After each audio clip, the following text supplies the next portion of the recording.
What's up, my deeply depressed Dexterites? Tonight's the night, and it'll happen again and again until we've seen all of season 1 of Dexter Resurrection. I'm your host, Spencer, joined by Nick Henderson from the Dexter Daily and the 4-Player Podcast. Links are in the description. Nick hosts a podcast called the 4-Player Podcast. They talk about video games. You can check out the link to that down there. And of course, the link to Dexter Daily, where you can read his reviews of every episode and many other articles and stuff that they do over there. Highly encourage checking that out. Of course, our links are down there as well. We got Twitter, Discord, Patreon, where you can see all of our usual episodes live before they ever go up on YouTube. And then we also added SpeakPipe, where you can leave us a voicemail, basically. Just click the link and you can leave us a question or a comment or a concern. And we will respond to them on the podcast. Today we'll be talking about episodes 7 and 8, so spoilers ahead for those. And yeah, welcome back, everybody. Welcome back, Nick. How are you doing? Oh, I'm sad, but that's Yeah. okay. I'm here. I'm ready to go. I'm ready to talk.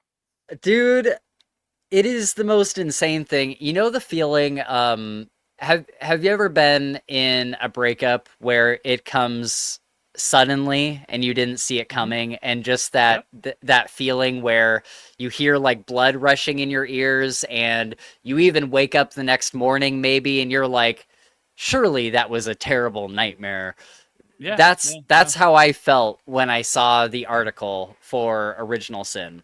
And it's baffling, and it's incredibly depressing, because they like, Spencer, I am the person who was maybe the most skeptical about Original Sin. I mean, you remember the messages I would have with you, and I was like, I don't know about this, man. Like, is this it? And it won me over immediately within the first episode I was in. And I think so many other people felt the same way. There was many other people that were just like in from the jump. But I feel like for the people that weren't, they were very quickly won over. Yeah. And it's not often that a show does that. You know, sometimes I'll go into a show with preconceived notions, and it turns out that my opinion doesn't really change that much even after seeing it.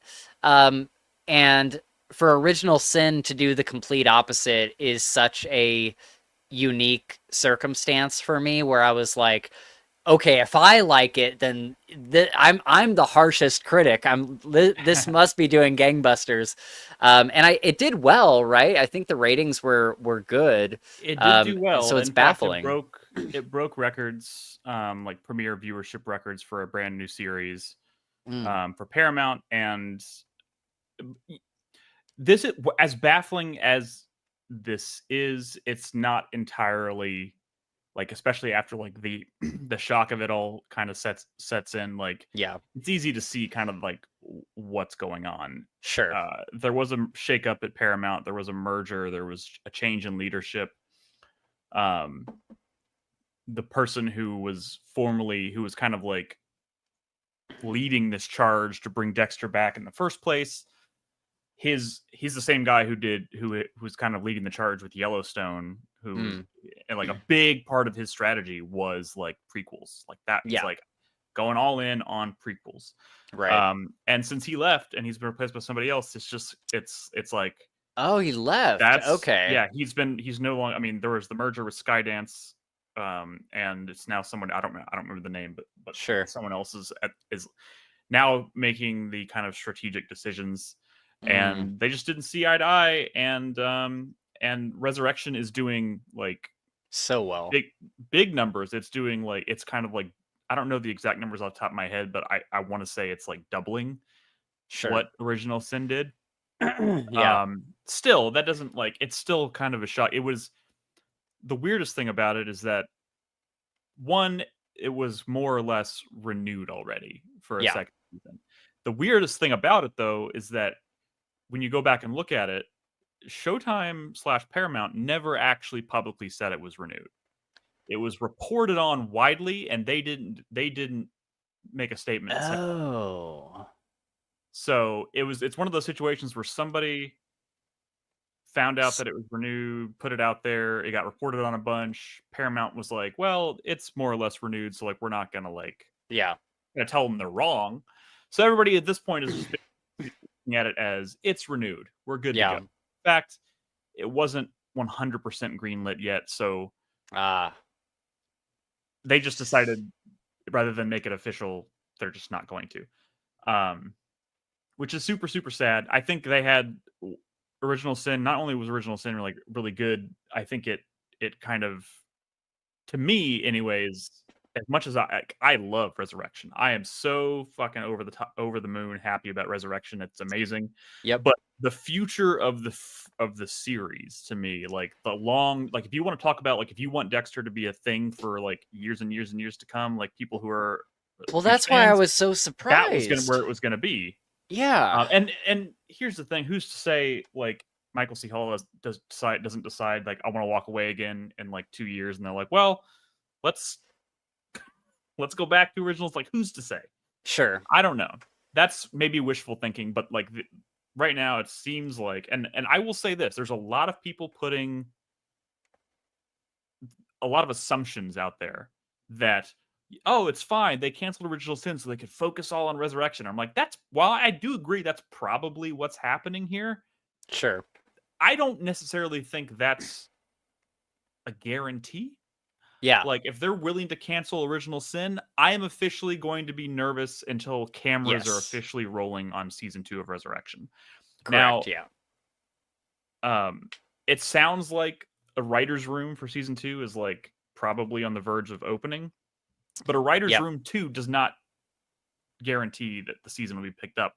The writer's room for the Trinity sequel has already concluded. Like, they wrote the whole thing, and they haven't even greenlit that yet. So, like, a writer's room also does not necessarily guarantee a second season. But it's doing so well.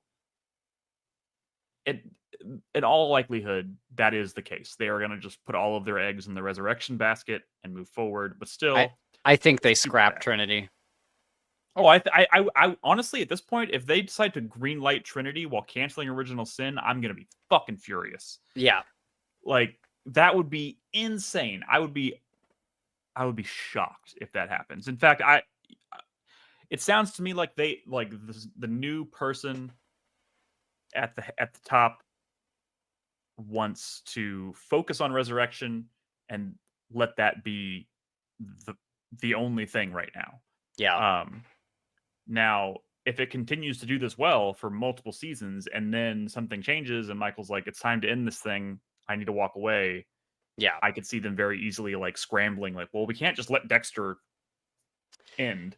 Yeah. But at that point, you're talking about actors who have now aged an additional 5 years, 4 or 5 years, you know what I mean? And also, who knows if they're even available anymore? Or... Right. I'm not really sure what their long-term strategy is here, because Resurrection has kind of a there's only so much you can do with it. Obviously, we're going to have a great 3 seasons or whatever, but you can only take it so far.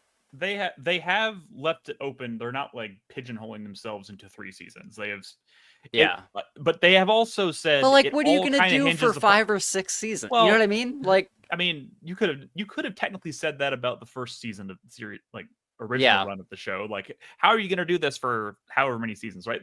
Sure. Stories will present themselves. I'm just saying,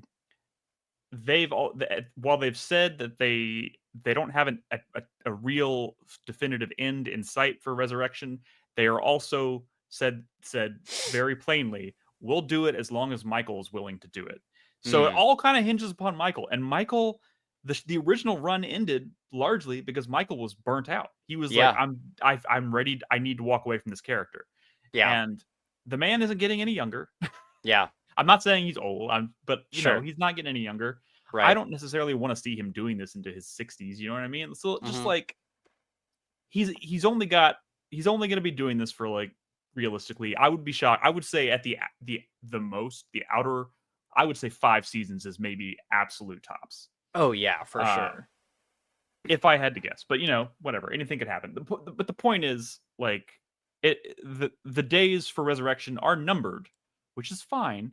Mm-hmm. But Original Sin had like a clear runway, infinite possibility, a young cast, an enthusiastic team of writers and creatives, and a 15-year gap in the timeline where there are stories to be told. Yep. The future of the series in the long term was an Original Sin, and there are a lot of people still fighting to try and encourage them to reverse the decision. I don't. Yeah. I mean, I started a petition myself. Yep. There's another petition that's actually doing really well, especially because Alex Shimizu, who plays young Masuka, has been like pushing it. So I may end up like closing my petition and kind of pointing people towards the other one, because it does seem like maybe it would be a good idea to kind of consolidate our efforts at some point. Yeah, sure. But at the end of the day, though, it's really more about just showing support and less about really expecting something to change. But I'd rather do that than do nothing at all. So we'll see what happens. But for now, Resurrection's great. Yeah, for now it is. The petition is linked in the description. I just put it in there before we started the live stream here.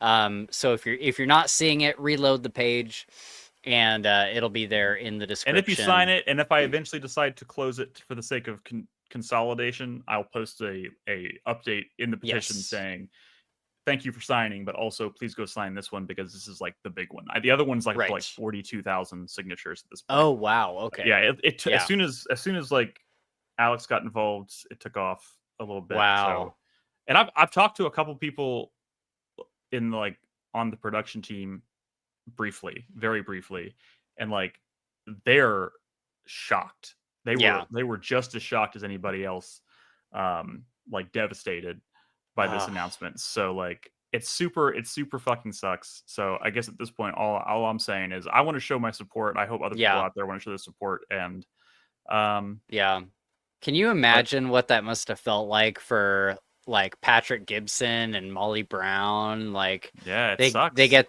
the roles of a lifetime. And I mean, the good news is that, like, they're all working actors. They'll find other stuff. But I think there was a genuine excitement about what they were doing. And I think they had such an uphill battle with like trying to like step into those roles. And they did something they kind of did it.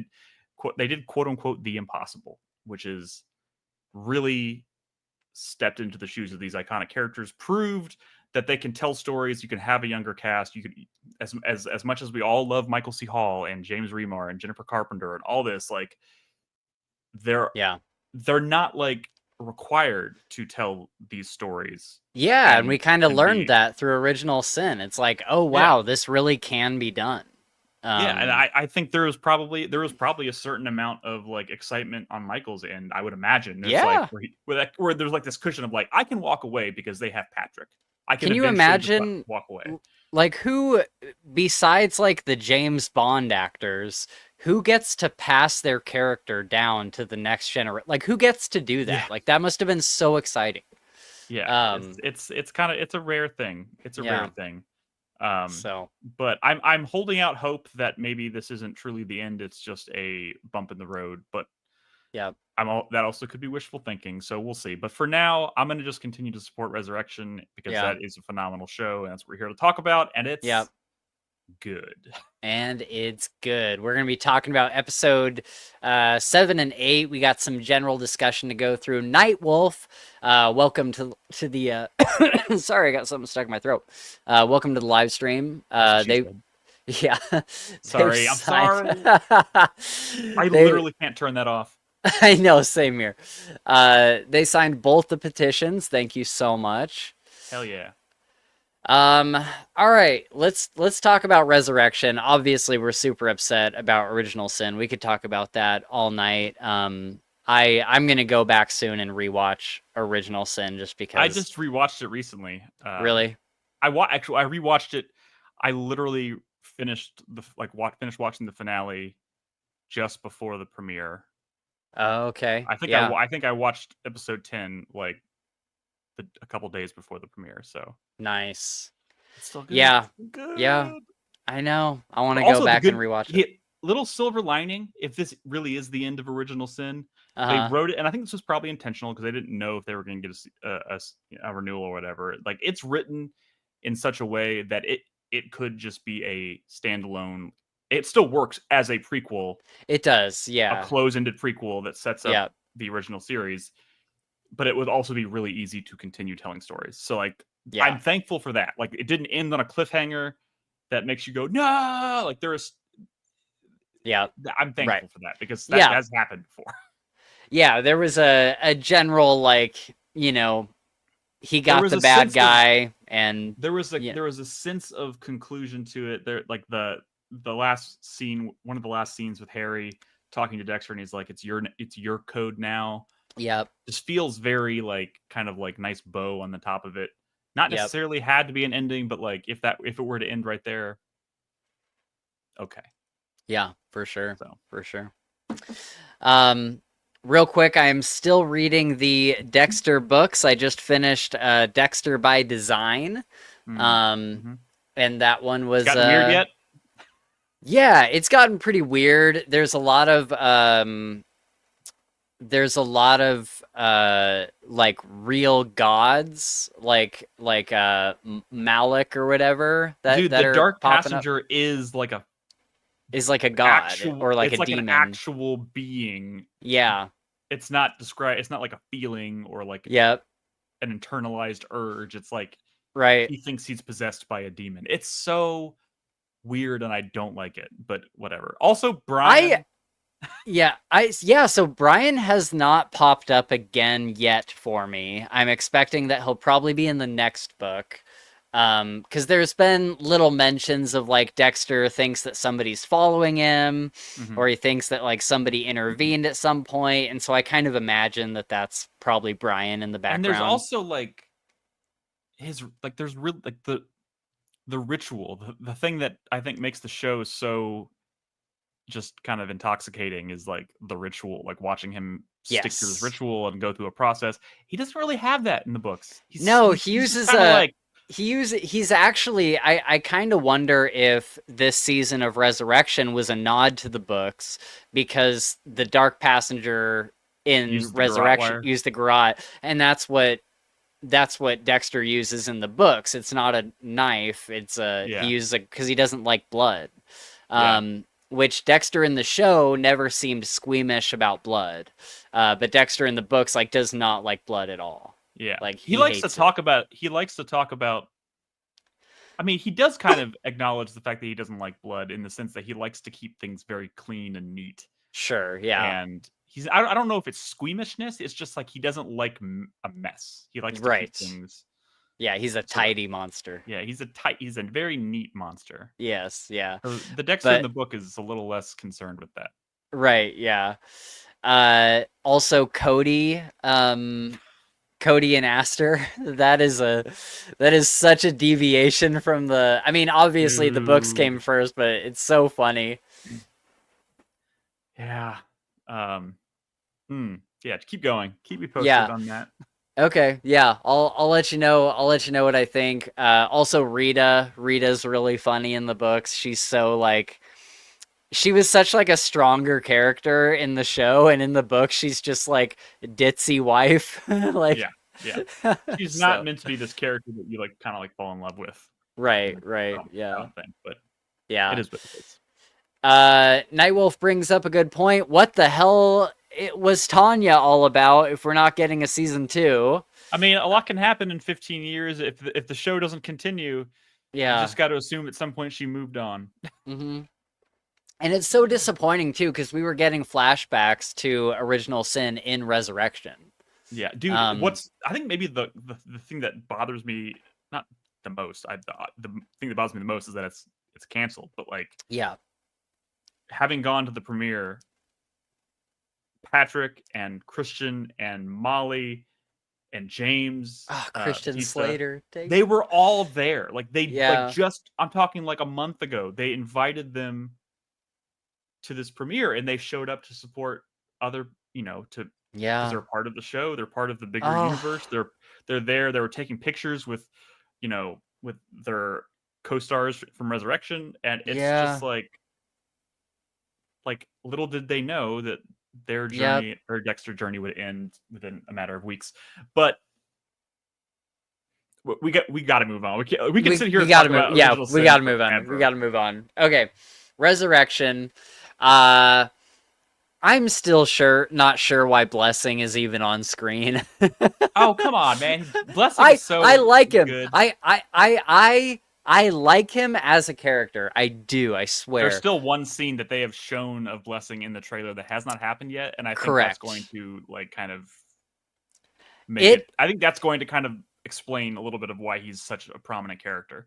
All I can say is it better be worth it because he's had so much freaking screen time. Dude, do you And know I'm what? like, it doesn't affect the story at besides Angel going to his house and like meeting Blessing.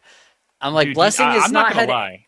any like anything to do with the story. I'm not gonna lie. I love Dexter with all of my heart, but like there were characters, like major characters in the original series that I had the same thoughts about What? Who? on multiple occasions. Like, I mean, and this is gonna sound blasphemous. It's not that I don't like the character. It's just kind of Sure. what is Sure. he actually providing to the grander story? Okay. Characters like Masuka, comic relief, Sure. likable, lovable character. I love CS3. Okay. I'm so happy that he's made an appearance, and maybe we'll be back later. But I'm just saying, like Sure. even Batista had storylines where it's like this honestly has nothing to do with Dexter at all. Like Sure. it.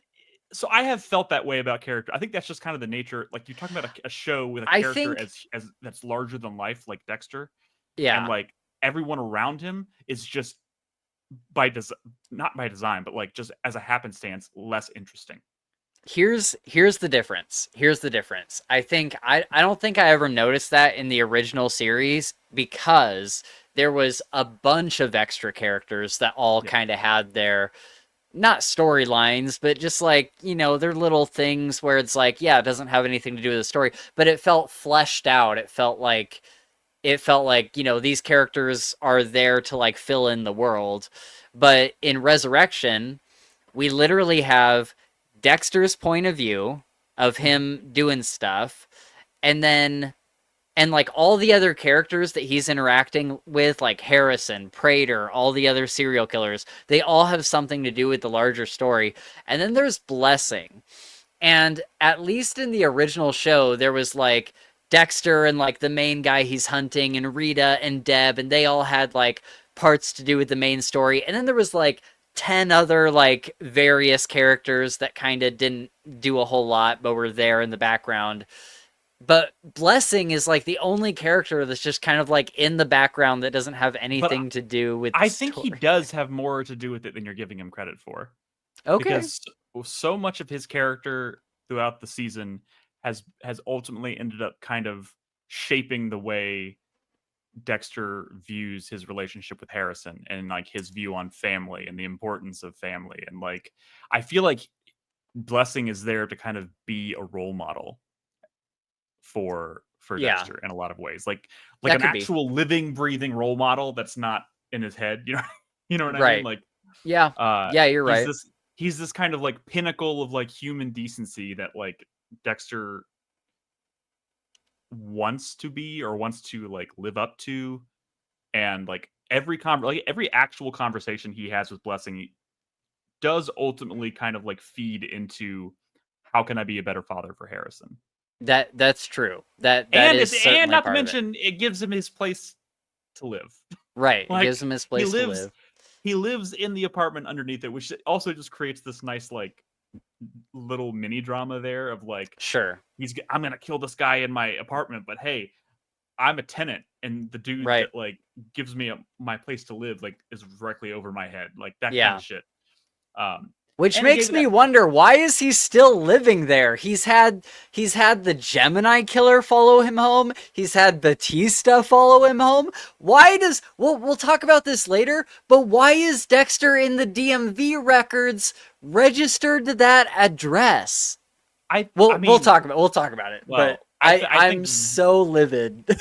I think the real answer to that is he is like he's back, like he's alive, like when he lived in Miami, But why he would had. you register that as your where anybody could come fucking find you at I that mean, I don't. address?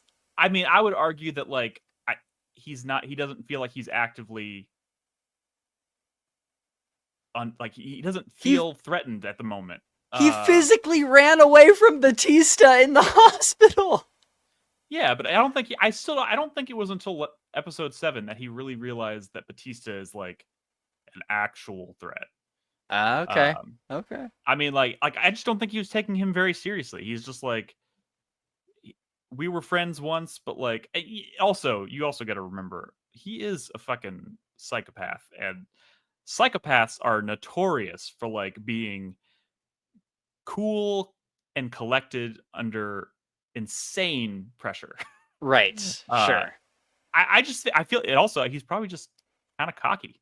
You know, Yeah. he's like, if Batista becomes an issue, I'll take care of it, or Right. that, which is kind of his attitude towards a lot of stuff. Sure. But yeah, whatever. We'll talk about that later. Yeah. Let's go. Okay, a couple things I got to address. Nightwolf says he did say he was done being careful, which is true. We're getting kind of an unhinged Dexter this season, where he's like, I think he's like not unhinged, but you know what I spent mean. his entire adult life leading up to his near-death experience being like ultra careful, trying to suppress who he is, and now that he has this second chance, he's like, I am just going to be myself. I'm throwing caution to the wind a little bit, and I'm going to focus on just trying to enjoy my life. And Right. that means not being as like as neat of a monster as I maybe once was. Sure.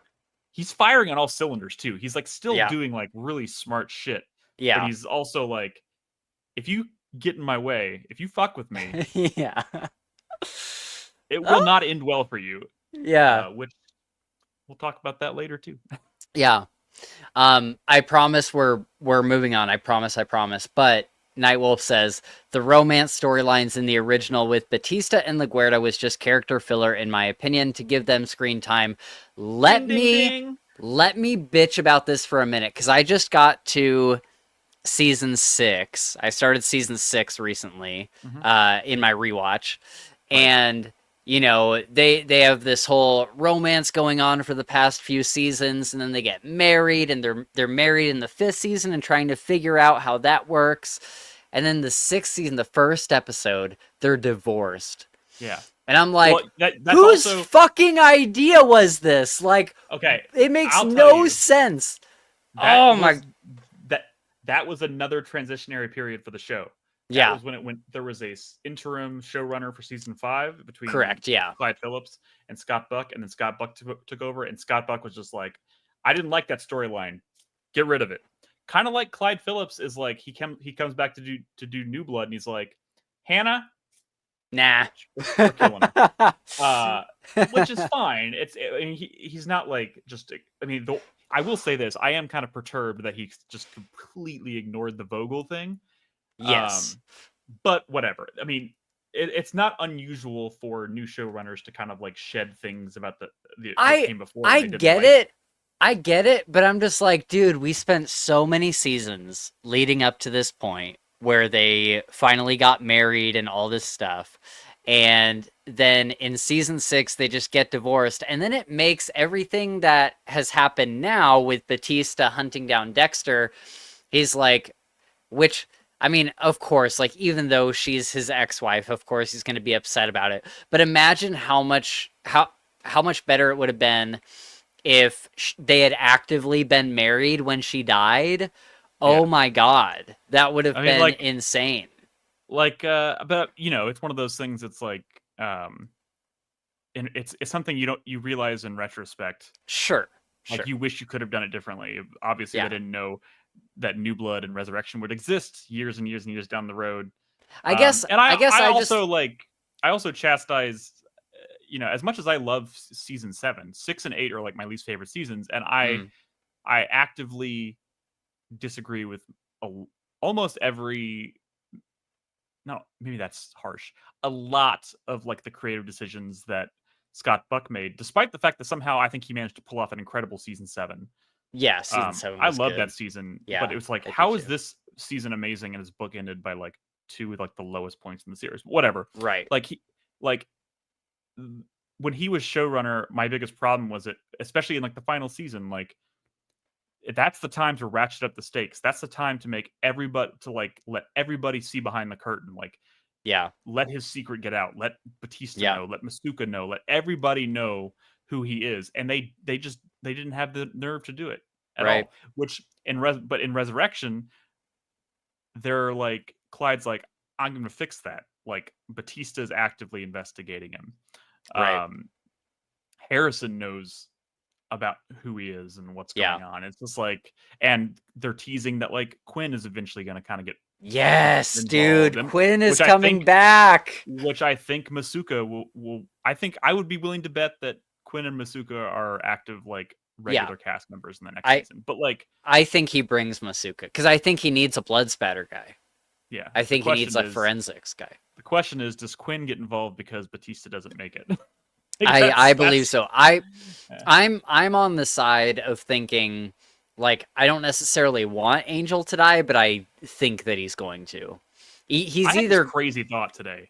I had this crazy thought because What's everybody's talking about they don't think Batista's going to make it, and you know I was thinking it would be crazier. I'm not saying I want them to do this. What if fucking Harrison doesn't make it? I don't think that would ever happen. And I only say that because like there's been like people have been so slow to get on the Harrison train and like accept him. I mean, I think that's turning around, but like if everything I see now is that people have come around on him.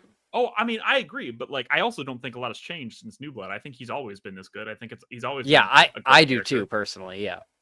But it's just like you talk about if you had to make a choice between killing off a major character to have this like crazy effect on Dexter's story, like who would have the bigger impact if Batista died or if Harrison died? Like what would happen?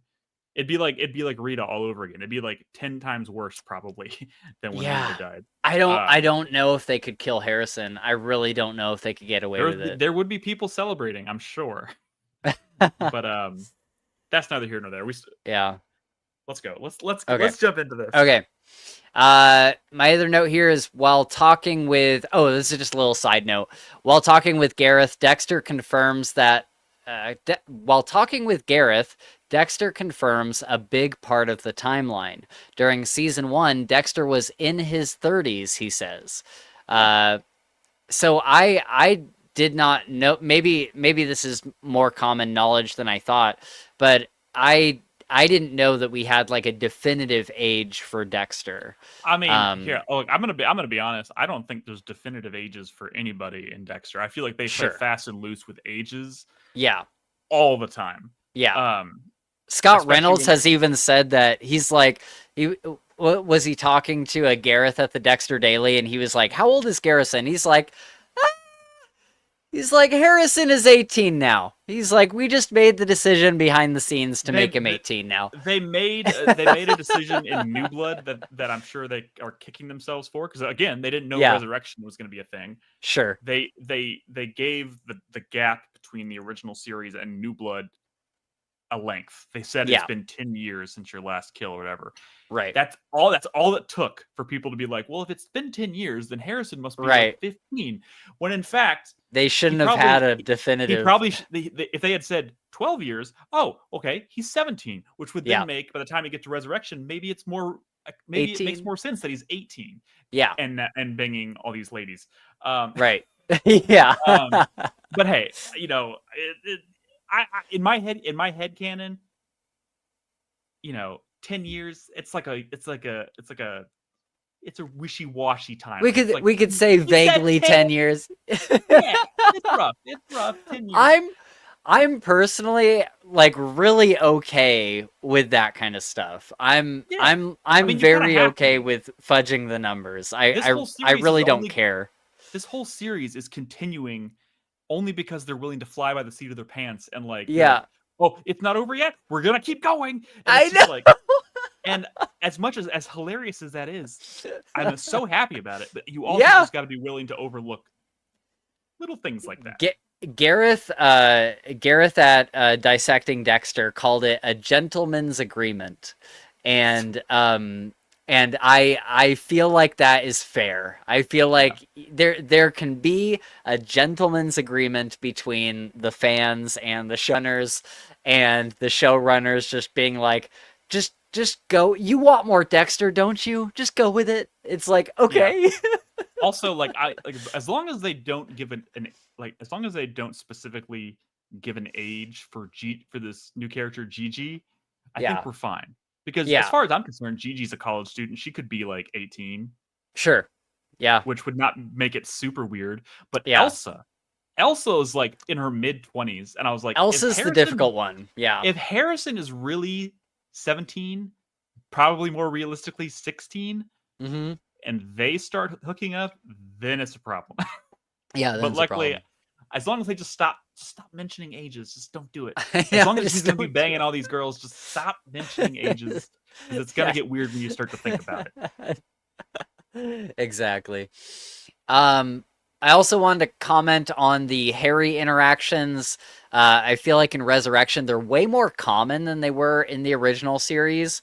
And I like that Dexter is suddenly, obviously it's a figment of his imagination, and like we all know that, but Dexter suddenly feels this need to be closer to Harry. Which I think has a lot to do with the fact that he's a father now, and he's like he's trying to aspire to be like Harry. But like, I also think that this is pretty close to like the rate at which he was interacting in like the later seasons. Really? Also, like the trajectory was kind of weird because he didn't even start having like regular interactions with Harry like in the room, like in the scene with him until later. Until like season 3, I think, was when they started to experiment with it, and then it was season 4 where it really started happening more frequently. And they just got more and more common until it became like Scott Buck took over, and then all of a sudden he was using Harry as like a crutch to kind of like explain things to the audience. Interesting. I'll have to pay attention to that in my rewatch. That's interesting. Like there are literal moments in like the late like seasons 6, 7, and 8 where like Harry's talking, saying things to Dexter that Dexter clearly already knows and understands, and we as an audience are probably smart enough to understand, but he's saying it to make sure everybody is aware of what's happening. And it's just like, come on, man. Yeah, okay. And now I think Clyde Phillips is being he's using Harry a lot more, but they're being a lot smarter with the way they write his interactions and his dialogue. And like in the dinner party scene, there's this like Dexter looks over and Harry's like looking at him through a window from the outside. Yeah. Because he's like, I'm not part of this. I don't approve of this. And I was like, see, that's fucking clever. That's smart. That's I don't clever. Like they didn't do shit like that a lot in the later seasons. Right. Yeah. It was interesting. Yeah. I like the way they're doing it. I like them bickering or just having their moments where, like in episode 8, where Dexter at some point just says, Go away, Dad. And he's just like tired and and he's on the acupuncture table and Harry's like over him, like talking down to him, like, you fucked that up. Yep, right. Yeah. And like I like when Dexter like grabs Harry, like he like physically grabs him. I thought that was really cool. I'm like, oh, I don't know if we've seen that before. That's pretty, dude. The best. That's pretty neat. I've said this on this podcast before, I know, but like the absolute peak use of Harry as a figure or as a character in the show was season 5, episode 1, in the bathroom, right after he like brutally kills that guy. Yeah, that's when he reappears and he's like, I thought you left me. It's like, I haven't left you.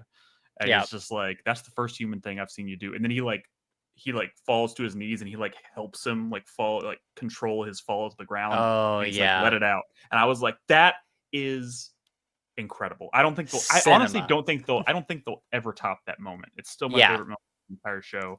And it was the absolute best use of that character.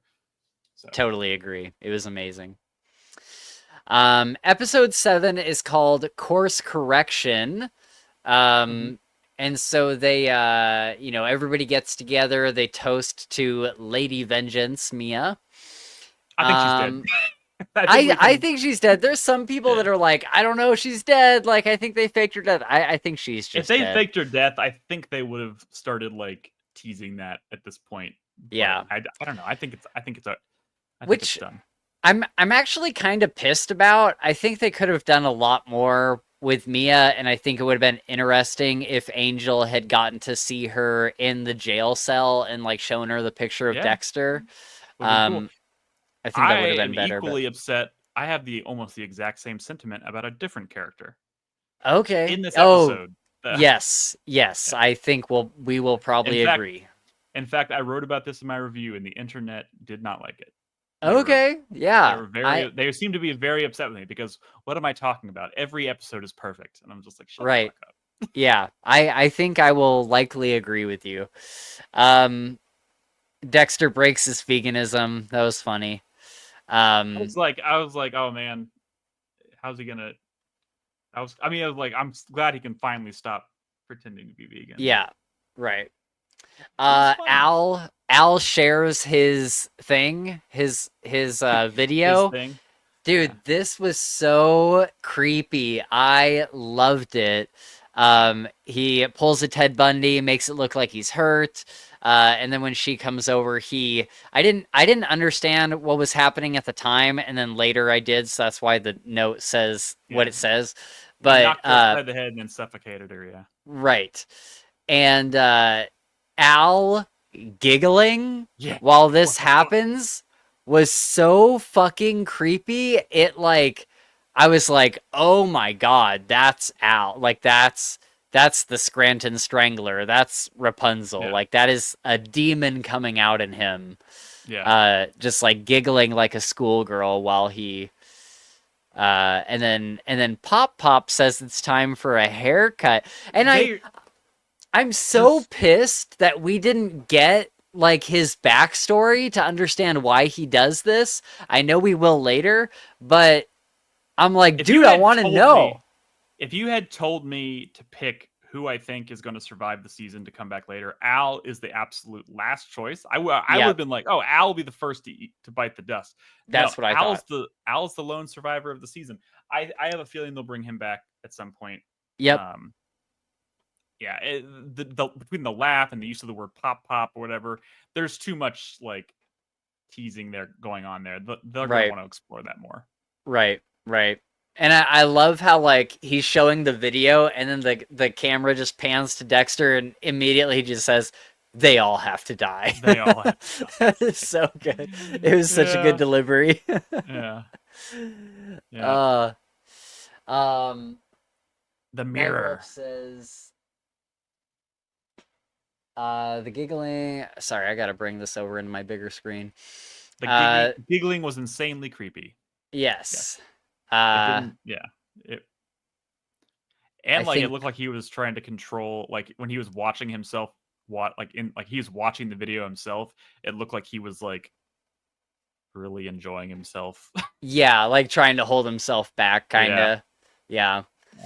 And then I think Mia mentioned mommy issues for Al. She said that she told Dexter, like, how do you think his mom wore her hair? Because his thing is cutting off ponytails. Right. So, like, definitely has mommy issues, but I guess we're going to have to wait and see what that's all about at a later time. Yeah, that would make sense. Okay, what else from episode 7? Do you have any favorite? I mean, the mirror, like the scene where he's like trying to figure out what he's going to say in his share. I think this is kind of like my favorite thing about the episode is like, first he's like, well, obviously I'm going to have to like keep the facade up and I'm going to have to pretend to be the dark passenger or whatever. And he's like doing this like really cringy, like, I gotta like, I want to like cut your head off and all this crazy stuff or whatever. In fact, my wife was like cringing into oblivion and she's like, oh my God, no, don't do this. I know. Then he has this moment with his dad and he has this like, he like reflects on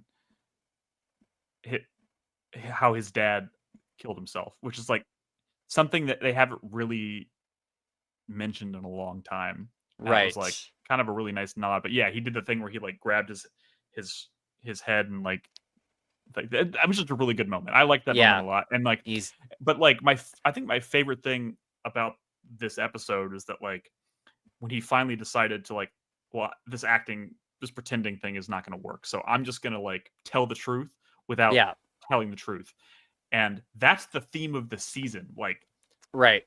his life is so much better every time he tells the truth.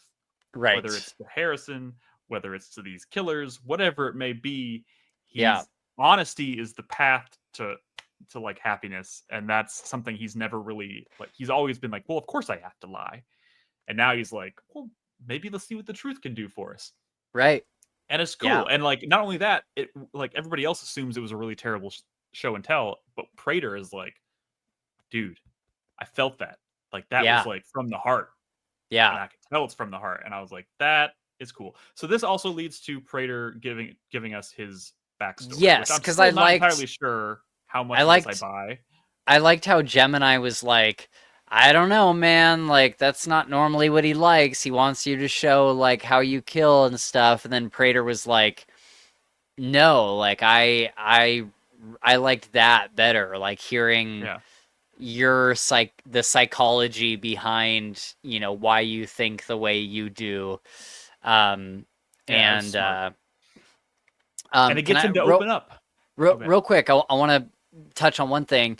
When he's in front of the mirror and he grabs Harry's face and he says, "And then you abandoned me. You couldn't deal with what I was once you saw it." And Harry says, "I was scared. I blamed myself for your suffering." It's a great scene, but it's also interesting because the theory is out there that Brian actually killed Harry. But Dexter... But now it's only a theory. And now it's like... Now it's only a theory, but also Dexter doesn't know that, right? Yeah. So in his head, this is all in his imagination. So he's replying to himself with what he thinks Harry would say.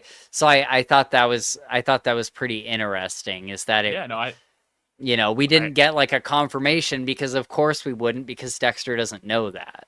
Yeah.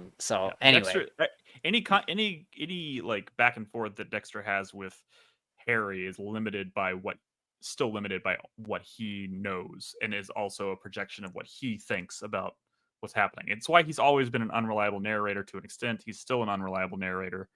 And that's why like people always talked about like the Harry in Original Sin wasn't anything like Harry that we meet. It's like, yeah, of course. Because like the Harry we've always known has been like his idealized or his internalized memory of his father, but like that's very different from like what the person was like when they were alive, correct, which is super interesting to explore, and God, I want them to explore it more. I know Sorry, we're not talking about that again. Before we get the Prater thing, I loved when he's talking with Gemini and Gemini's like, I don't know if he's gonna like it.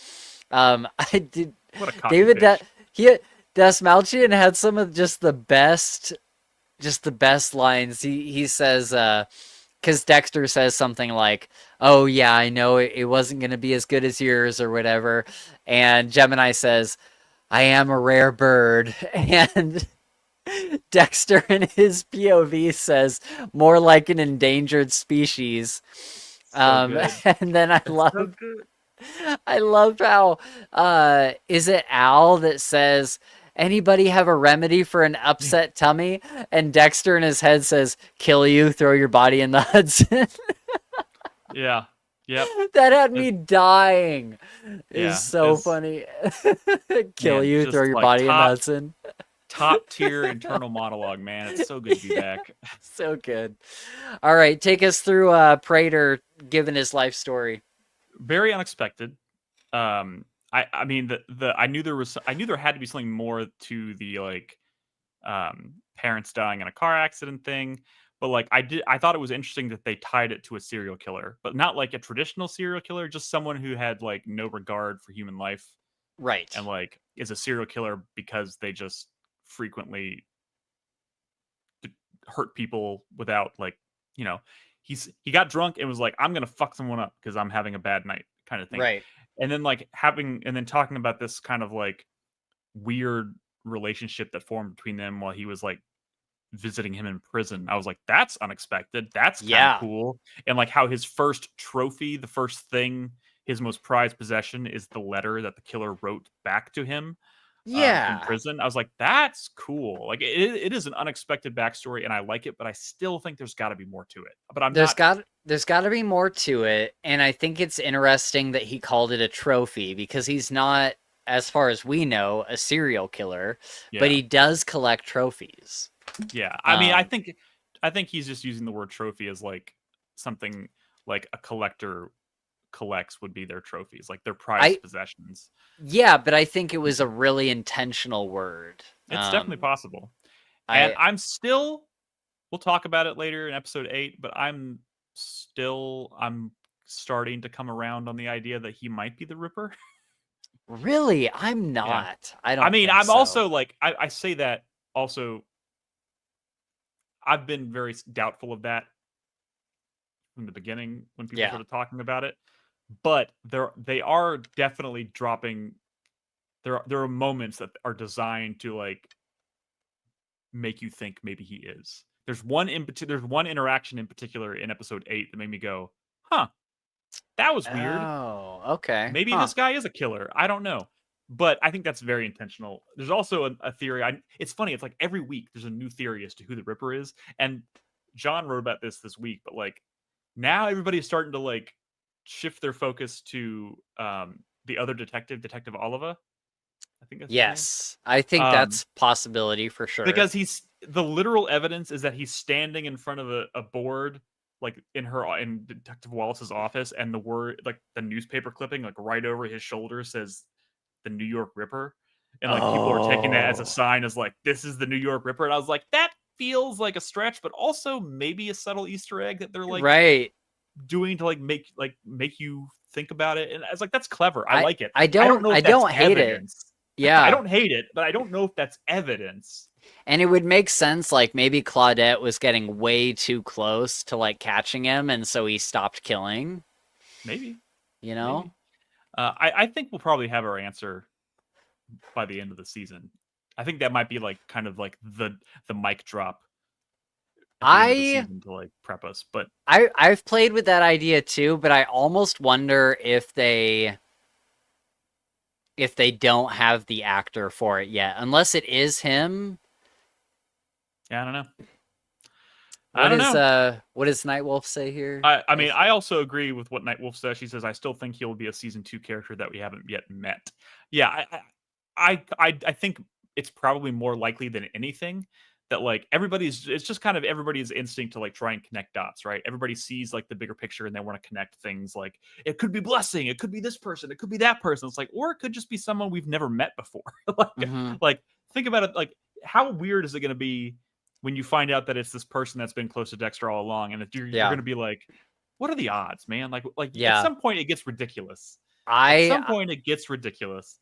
I still hope it's Jonah Mitchell. I mean, Oh that would be man, crazy. that would be That the would be best crazy. reveal. That is so That good. would be one hell of a twist, but Yeah, it'd be so we'll good. we'll see what happens. So Okay.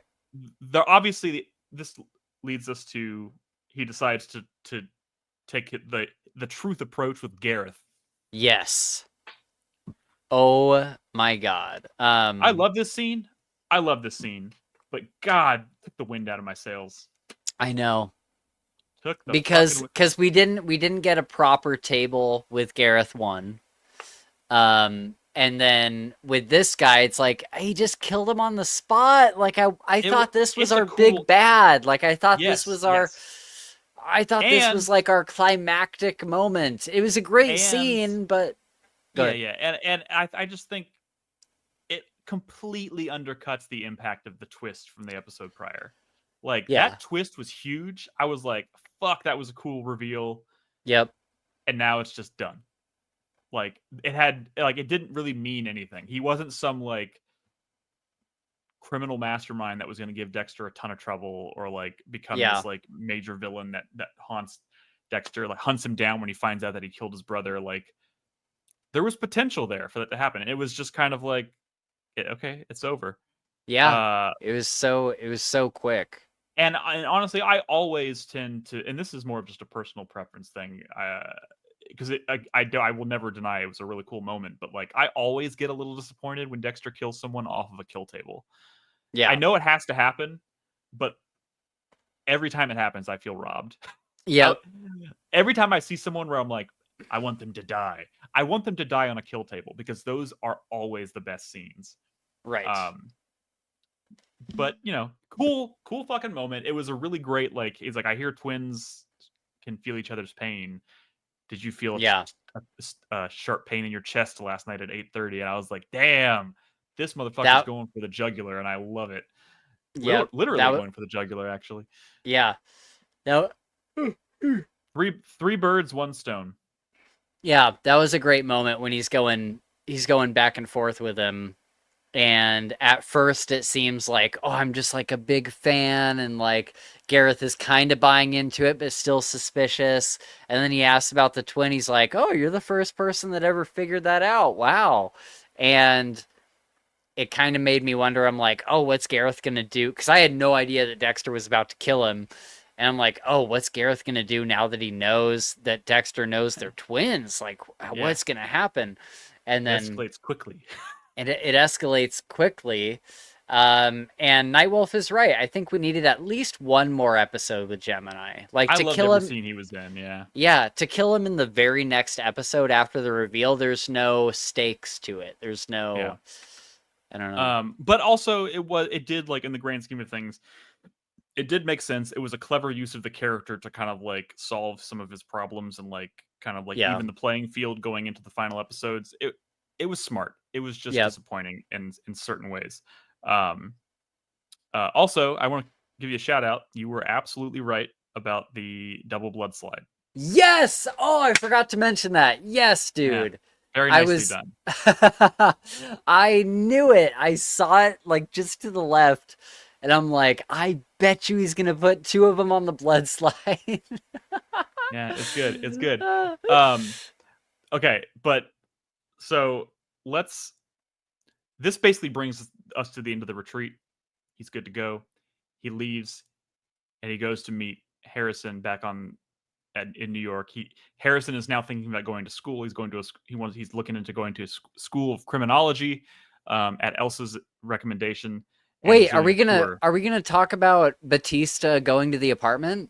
Oh yeah, that's the last thing. That's okay. All this has to happen before that. Okay. Yeah, those are the two major beats of the episode. So as soon as he gets back to the mainland, first Leon tells him there's still one more dinner to be had because that's how they usually end these things. Right. And then Dexter rushes over to meet Harrison for this school tour. Great scene because Harrison gets the opportunity. He meets Gigi, who I like a lot, by the way. I think she's fun. But he gets a chance to go shadow a lecture in the lecture hall, and when he walks in, there's Claudette, there's fucking Detective Wallace, giving one of those lectures, those guest lectures about the New York Ripper that she mentioned like 4 episodes ago. On a whim, and I was like, oh, what are the fucking odds? This is amazing because like you can't just turn around and walk out. You have like this point you gotta take your seat, and he does. But then Dexter shows up later and he walks in and has like the same reaction of like, oh fuck, well I can't leave. Yeah. And he goes and he sits with Harrison. He even like turns to go and then he's like, no, I can't do that. Yeah. And like he has that moment with Harrison where he's like, "Isn't that?" And he's like, "Yeah." Did you know? No. Yeah, it's just like, it's so good. The scene is so good because Harrison is so visibly uncomfortable and Dexter is cool as a cucumber. Yeah, but Harrison needs to work on his poker face. Yeah, and it was also a great scene because Wallace is like, you think for a hot second she's about to start talking about Harrison's kill in the hotel. She's talking about you've probably seen it in the papers. Oh. And Harrison's like, fuck, she's about to start talking about my kill. And then she's like, the New York Ripper, of course.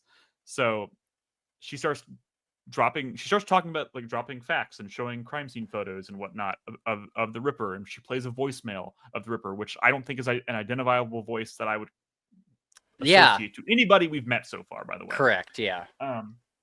But it is a nice like the Ripper is definitely being played up as an important character. So like it kind of confirmed all of our suspicions that this is not something we're just like latching onto for no reason. This is definitely important.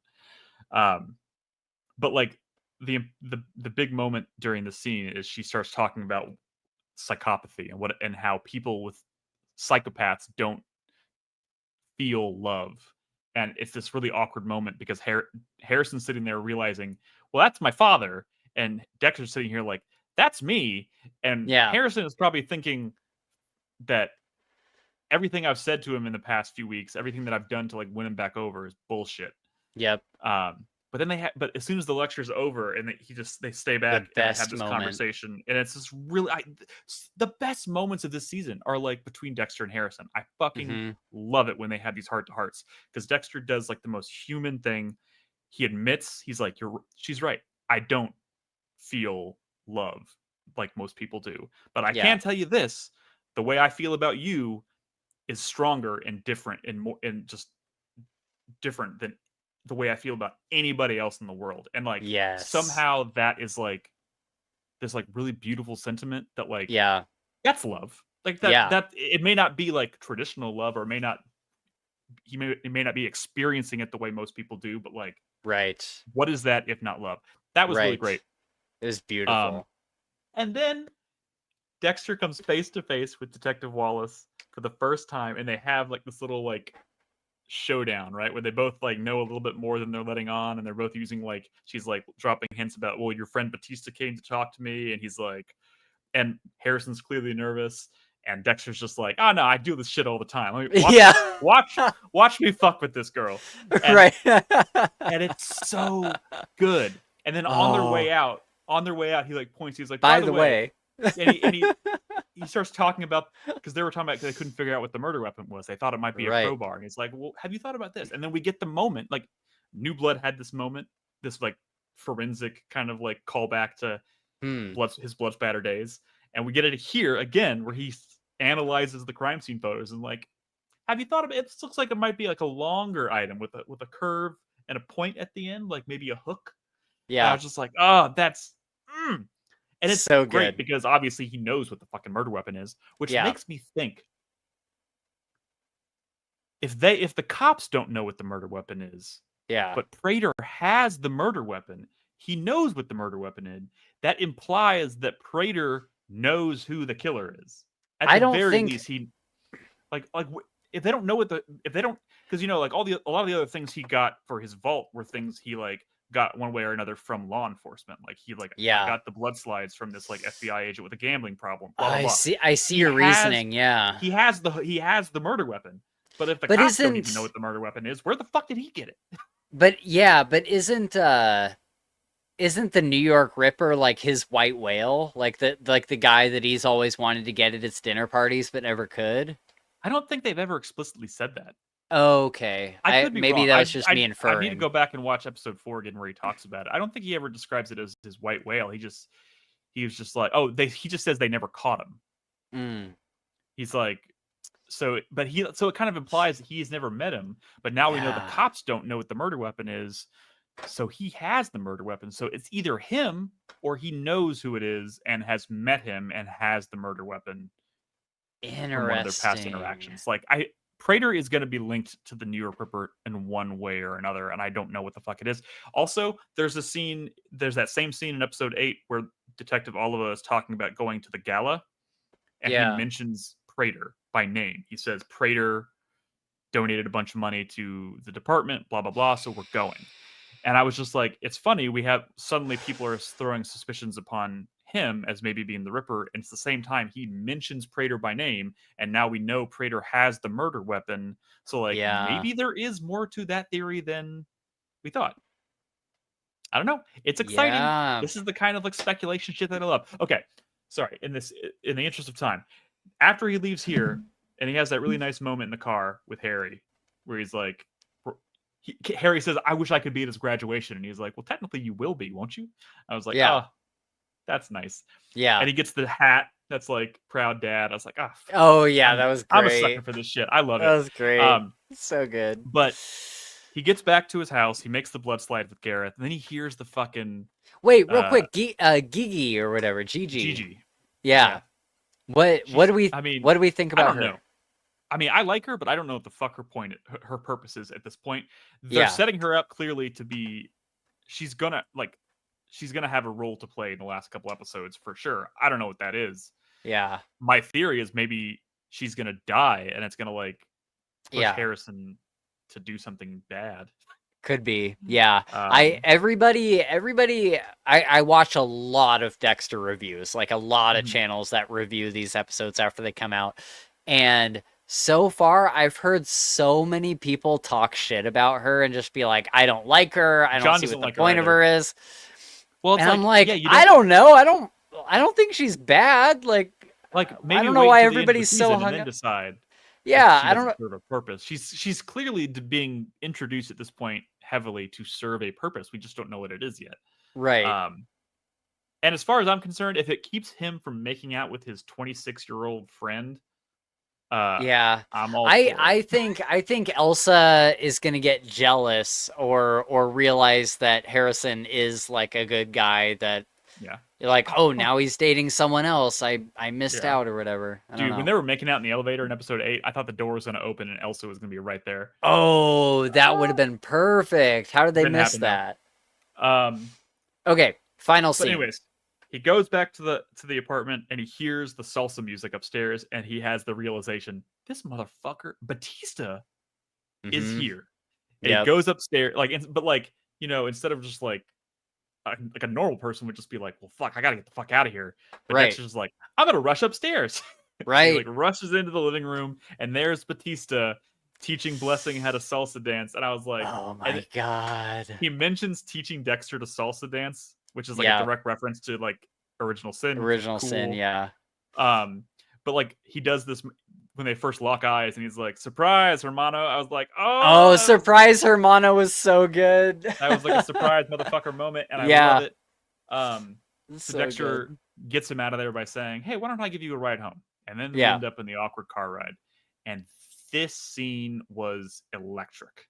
Ooh. Fucking big Walter White energy. Walter White, and big Hank. Walter White energy. Just like, but it was also like he doesn't want to hurt Batista. He doesn't want anything bad to happen to Batista. But he's like, if you keep going down this path, this is not going to go well. Which is basically an admission of guilt without admitting guilt. But the cat's out of the bag, clearly. Like, he, you know, and like, you know, Batista, and I know, and we know. And the fucking balls on Batista, it's so good. Oh my god, I love this. Was the moment that people were. This is finally the moment people were super upset we didn't get in New Blood, right? Yeah, right. This was the conversation. I think even more so than the conversation, the veiled conversation that they had in the first episode. Like this was like gloves are coming off. Dexter has that look on his face of like, all right, bro, stop fucking with my shit. Right. He's like, stay away from me, stay away from Harrison. And then he says, if I really am who you think I am, yeah, then this can't possibly end well for you. Oh, what a great line. Oh my god, it's so good. And Batista just stands his ground because he's a fucking baller. I love it. Yeah. And then Dexter has this like moment of just like, now this is where you get out. And he basically just kicks him out in the middle of the street. But of course, Batista drops his earbuds, which he has GPS tracking on him, in his passenger door thing, which I was like, okay, that sets up a nice little investigative tool here. He's not giving up. And there we are. We finished episode 7. That was such a, you know, I gave this episode maybe the lowest rating of the season, but I think that's and I gave it an 8 out of 10, which is not bad. People Sure. Not bad. I was super bummed about the Gareth plot twist, and I think the retreat, which they've kind of been alluding to and building up a lot over the course of the season, was kind of underwhelming in the grand scheme of things. It was outside of the like show and tell. It was basically just a bunch of people walking around sipping wine. Right. Still had some great scenes. amazing scenes, and I like the episode overall. I think it was fantastic. But like, we should have spent the whole episode there, though. Yeah, and I think there should have. I was honestly expecting it to be something like he takes them all to this like island getaway and like brings someone. It's like, I want you to kill this person in front of me. Like I thought it was going to be something fucking nuts. Right. Yeah. But it was just like, hey, come out here, let's sip some wine and let's watch some home videos. You know what I mean? It's just little bummed about that in the grand scheme of things, but like it doesn't matter. Like the episode was phenomenal. An 8 out of 10 is not a bad score. And if that's the lowest score I give an episode this season, which it seems like that could very well be the case, like holla fucking Lulia. Like what? Yeah. It's amazing. Yeah. Yeah, they're all good. And I know and Nightwolf says it's gotta be top 2 for the season for me so far. And I believe it. Like the Batista scene alone and like the college scene and the Batista scene alone would be enough for me to like I totally get there's an argument to be made there. Sure. I still there has not been a weak episode for this like a general like overall weak episode this season.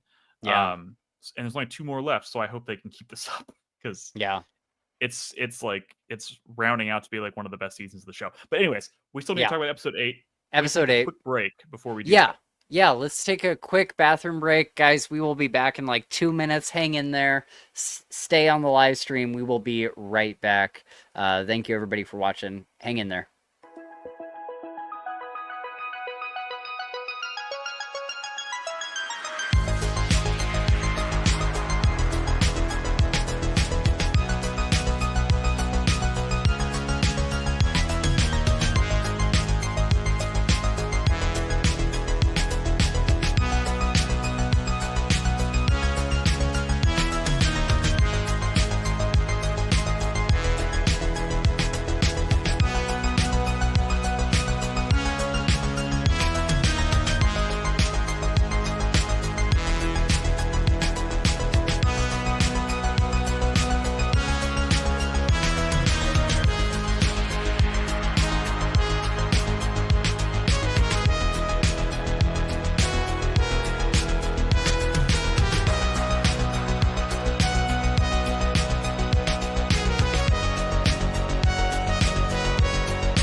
And we are back. I'm here. All right. So, let's talk about episode 8. This is the kill room where it happens. Batista, starting out the episode, has his conspiracy board, and he's talking into his little voice recorder thing. He's got Dexter and Harrison up on the board. Imagine being Batista and being like, okay, so I'm tracking this killer, right?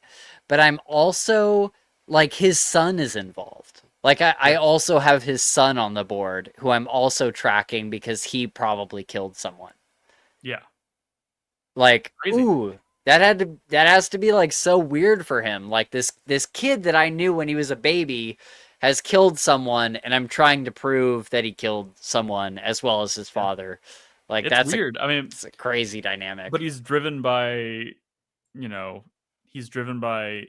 I think he's probably just constantly reminding himself like what happened to LaGuardia, what happened to Deb, and he also name drops Dokes, and it's, I mean, obviously Yeah. Dokes, framed Dokes, like, so like no matter how upsetting that that idea is, if you just keep reminding yourself of what this person did, Yeah. I think it's probably pretty easy to put those feelings aside. Yeah. Which, by the way, I love this scene where he's like taking his like mental notes or whatever. It was just like Batista getting shit done and like Yeah. locking in detective mode and stuff. And I was like, he's being thorough. Yeah. He's using some smart investigative tactics. Yeah. And like talking about how Dexter's a man of routine and how he frequents these spots. There's also a Cuban restaurant that he stops at for lunch in between these two spots frequently, and then he like goes on. He's like Cuban place is pretty good, implying that he like yeah. came in behind him and like stopped and ate there, which I thought was really funny. Yeah. But yeah, I love this scene. I kind of hope we get more like it. Yeah. I don't know if it's going to happen, but like, you know, if Quinn enters the picture later, like I just want to see more like detective work. Like I think I'm just gonna say this now. I think what's gonna happen is, because I've seen the scenes for next week or the promo, and I think that Batista is going to be so discredited and so shunned that he's going to need to bring in Quinn. Like, I think he's going to need like a real police officer on his side, and so he's going to bring in Quinn, who's also going to bring Masuka. By the way, do you know what next episode's title is? Touched by an Angel. Yeah. I've been looking forward to this episode since they announced the episode titles, because I was like, that's going to be the one, the episode that people are waiting for. If you want to talk about Batista and Dexter having like some kind of confrontation or some kind of like, I feel like this is the one. Dude, I'm so fucking excited. I know. But yeah, I thought for some reason, because there was an episode in the 4th season titled Hello Dexter Morgan, right? And for some reason I thought there was an episode titled that this season, and I thought that was going to be the episode where Prater finds out who Dexter is, but apparently there was a callback to that episode in this episode. Kind of indirectly. Not was like, there a Hello Dexter Morgan kind there of was thing? a Hello Dexter Morgan moment that doesn't go the exact same way, but like the final scene of this episode with Prater walking into the restaurant and walking up to him, I was like, that feels very reminiscent of Trinity walking into the police station and being like, found you. Hello, Dexter Morgan. Yeah. I was like, it's such a good scene. I love the parallels. But it's funny. It's like, at this point, still, we have 2 episodes left, and I'm still not entirely sure if I feel like Prater deserves to be on a kill table. I have this in my notes. I didn't talk about it for our previous episode discussion, but I'm at the point where I kind of like really like Prater. Like, after his whole discussion with Dexter, I'm like, I want them to be like friends and allies, and like how sick would that be? Oh, I think so many of the villains, in fact, almost all of the villains in Dexter have been outright like villainous to a degree, right? Like, you just want to see them die.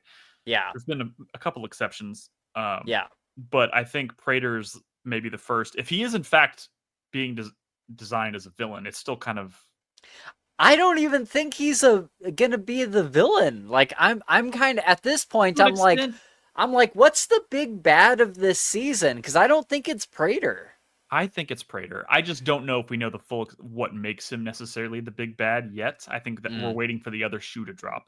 I mean, there is something inherently fucked up about him encouraging people to kill. And whether he has got his hands dirty himself or he's just guilty of helping other people do it. I mean, he's literally funding them. Like, he's giving them money and making it easier for them to do it. So on some level, he is he is probably worthy of the code. But like at the same But time, go ahead. like we saw with Vinny this episode, you know, almost killing someone is not proper for the code.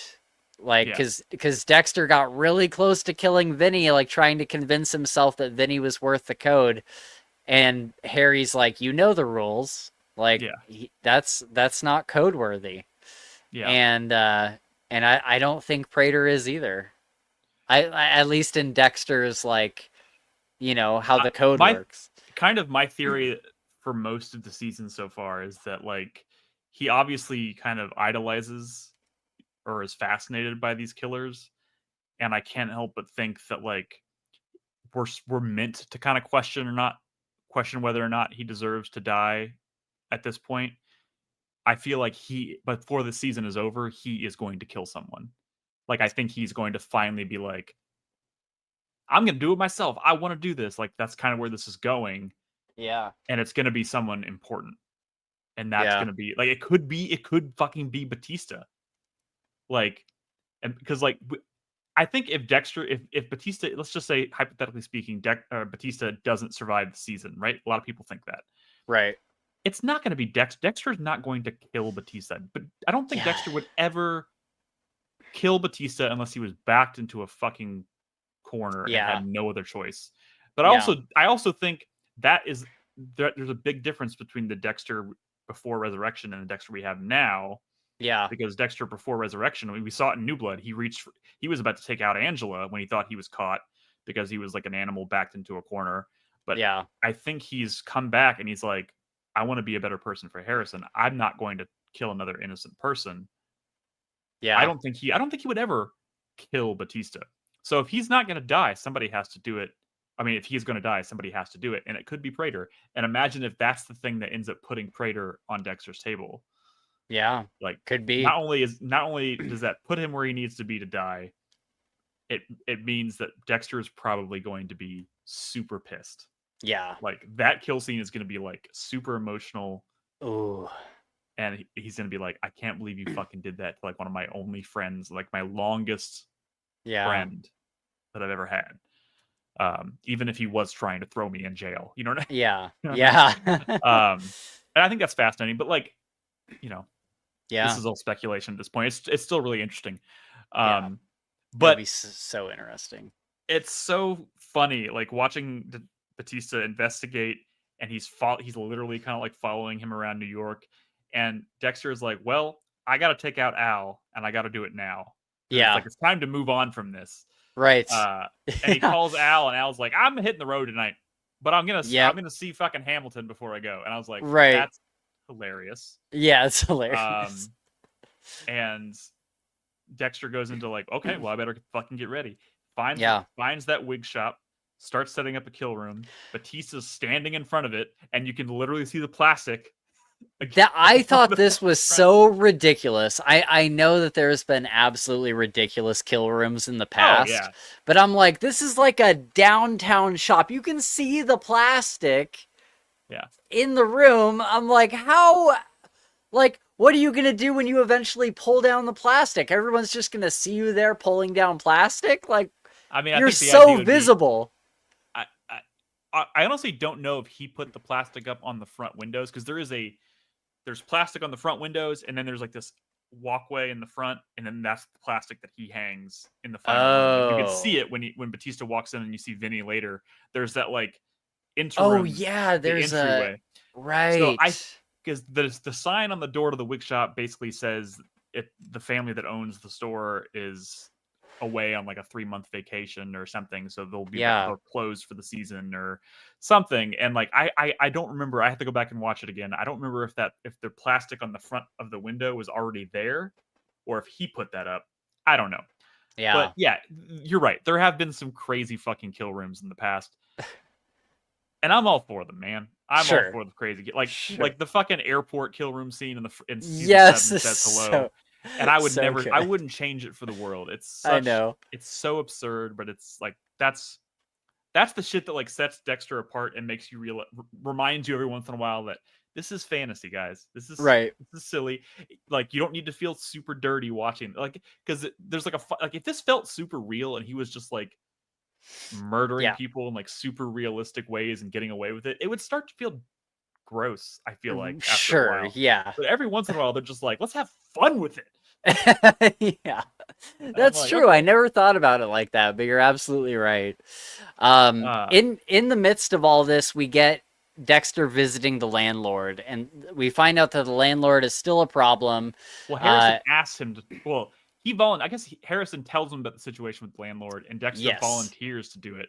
And there's this Yeah. lovely moment. There's this funny moment where like Harrison's Yes. like, "You're not gonna." And he's like, "No, no, no, no, no. I'm not gonna kill him. Yeah. Talk to him." Yeah. But like, I love that they're at this point in their I relationship now where they can have these conversations. Yes. Exactly this. It's so good where they can just like talk openly about this. And I love Dexter says something almost like a petulant child where Harrison's like he says something like, you're not gonna kill him, are you? And Dexter's like, no, he doesn't fit the code. Just like, He's like he might be an asshole, but that doesn't make him code worthy. Yes, yeah.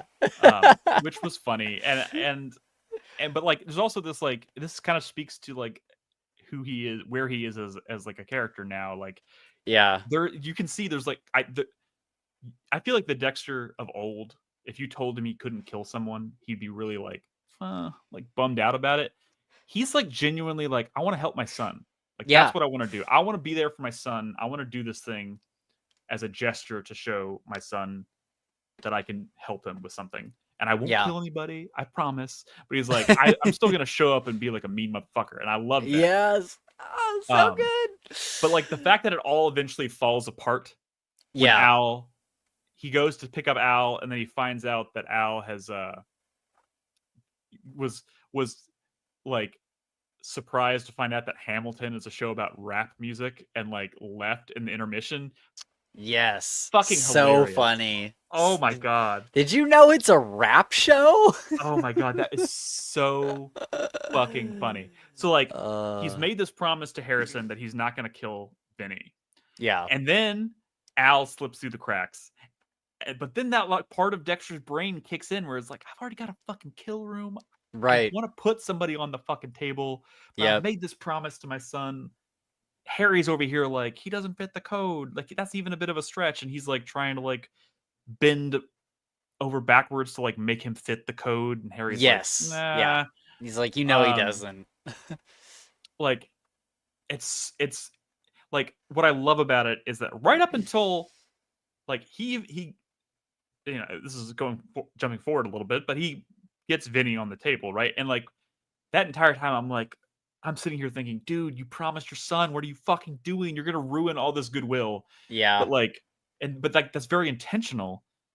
He never had any intention of killing him. He was keeping his promise all along. That's why he has the fucking pantyhose over his head. Right. You can't see yeah. you can't really Also, identify him. Speaking of the pantyhose, the scene where he M99s Vinny and he puts him in the trunk, and then the guy he can't get him in the trunk all the way, and the guy's walking down the street, and Dexter just like slams the trunk and turns around and pulls and he has the mask pantyhose up. like up on top of his head, and he's just like, and the guy walks by and he's like, God, I love New York. And then it turns around. You know what that reminded me of? This is like a really deep cut. Have you seen Scream? Right? Long time ago. There's this scene in the second Scream movie. I love these movies. There's a scene in the second Scream movie where someone is being brutally murdered in a van, and a bunch of like college kids walk by the van. You can see like the arm, like the knife like, going down. Yes, I know the scene. Yeah. And these kids with like a boombox come like dancing by. And I always thought that was hilarious. But like this scene made me think of that. Yeah. And he's just like, oh shit. And he like panics, raises the mask up. He's like, don't move. Oh God. And this guy just like walks by like on his phone. Yeah. Like big headphones over his ears, not paying attention to the world around him at all. And then he just walks by, doesn't notice anything's wrong, and Dexter's like, I love New York. And I was like, that is so funny. I fucking it's so perfectly Dexter. It's so like, because how many times in the original series did Dexter have that same look on him where he's like, got something he shouldn't have on his computer, and he like kind of like turns around and is like standing in front of it and like Yeah. trying to like block the view like that. That's the fun shit that Yeah, I'm so happy they're doing a lot of this season.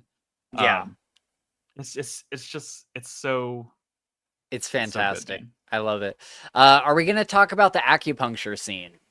Oh yes, yes. So and this speaks to what we talked about earlier with Blessing and his role in all of this, whatever. He has the acupuncture with his Blessing's daughter.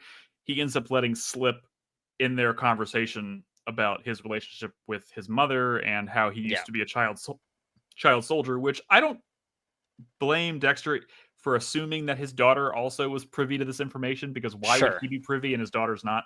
right. But clearly she was not privy to this, and this is a emotional shock. Um, because if you've done any research or heard anything about what happened with child soldiers in Africa, you would know it's super fucked. Mm. Um, so what I was kind of surprised about was how like Blessing personally reacted. Blessing took it, but he is Yeah, also a very like kind of emotional, like yeah, wears his heart on his sleeve kind of person. But he like takes it as like a betrayal. He's like, "You betrayed me," and I was like, "Oh, yeah, that hurt." yeah. He's like, "He What? didn't mean to, bro. You told him this. Why would he assume that your own daughter doesn't know this information?" But like, it Yeah, speaks to he did say in that conversation when he was telling him about his past, he did say how he wants his intention is to keep those two parts of his life completely separate. And mentioning that openly in front of his daughter kind of flies in the face of that. So I guess I can yeah, kind of see what he's saying. yeah. But it What do hurts. I you was like, oh, he didn't what mean do to, you, bro. Come on. what do you think this means for their relationship or for Blessing as like a character? Like, do you think this I changes think, much um, oh man, I don't know.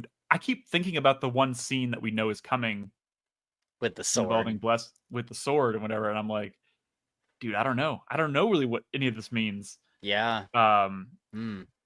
but I mean, I do I think Blessing is going to like stop being Dexter's friend or hold like, this against him forever? No, I don't think so at all. Mm. Um, People are but taking this scene to they're pointing to this scene to say, I bet he's the he's the Ripper. Ripper because like that darkness came out in him and like But I will say this, like while there might be explanations for this, let's assume that voicemail that Wallace played at the lecture yeah, hall was actually the killer leaving a voicemail. yeah. Very clearly not Blessing. Well, Okay. what's interesting is that did you listen to I believe it was Dissecting Dexter. Mhm.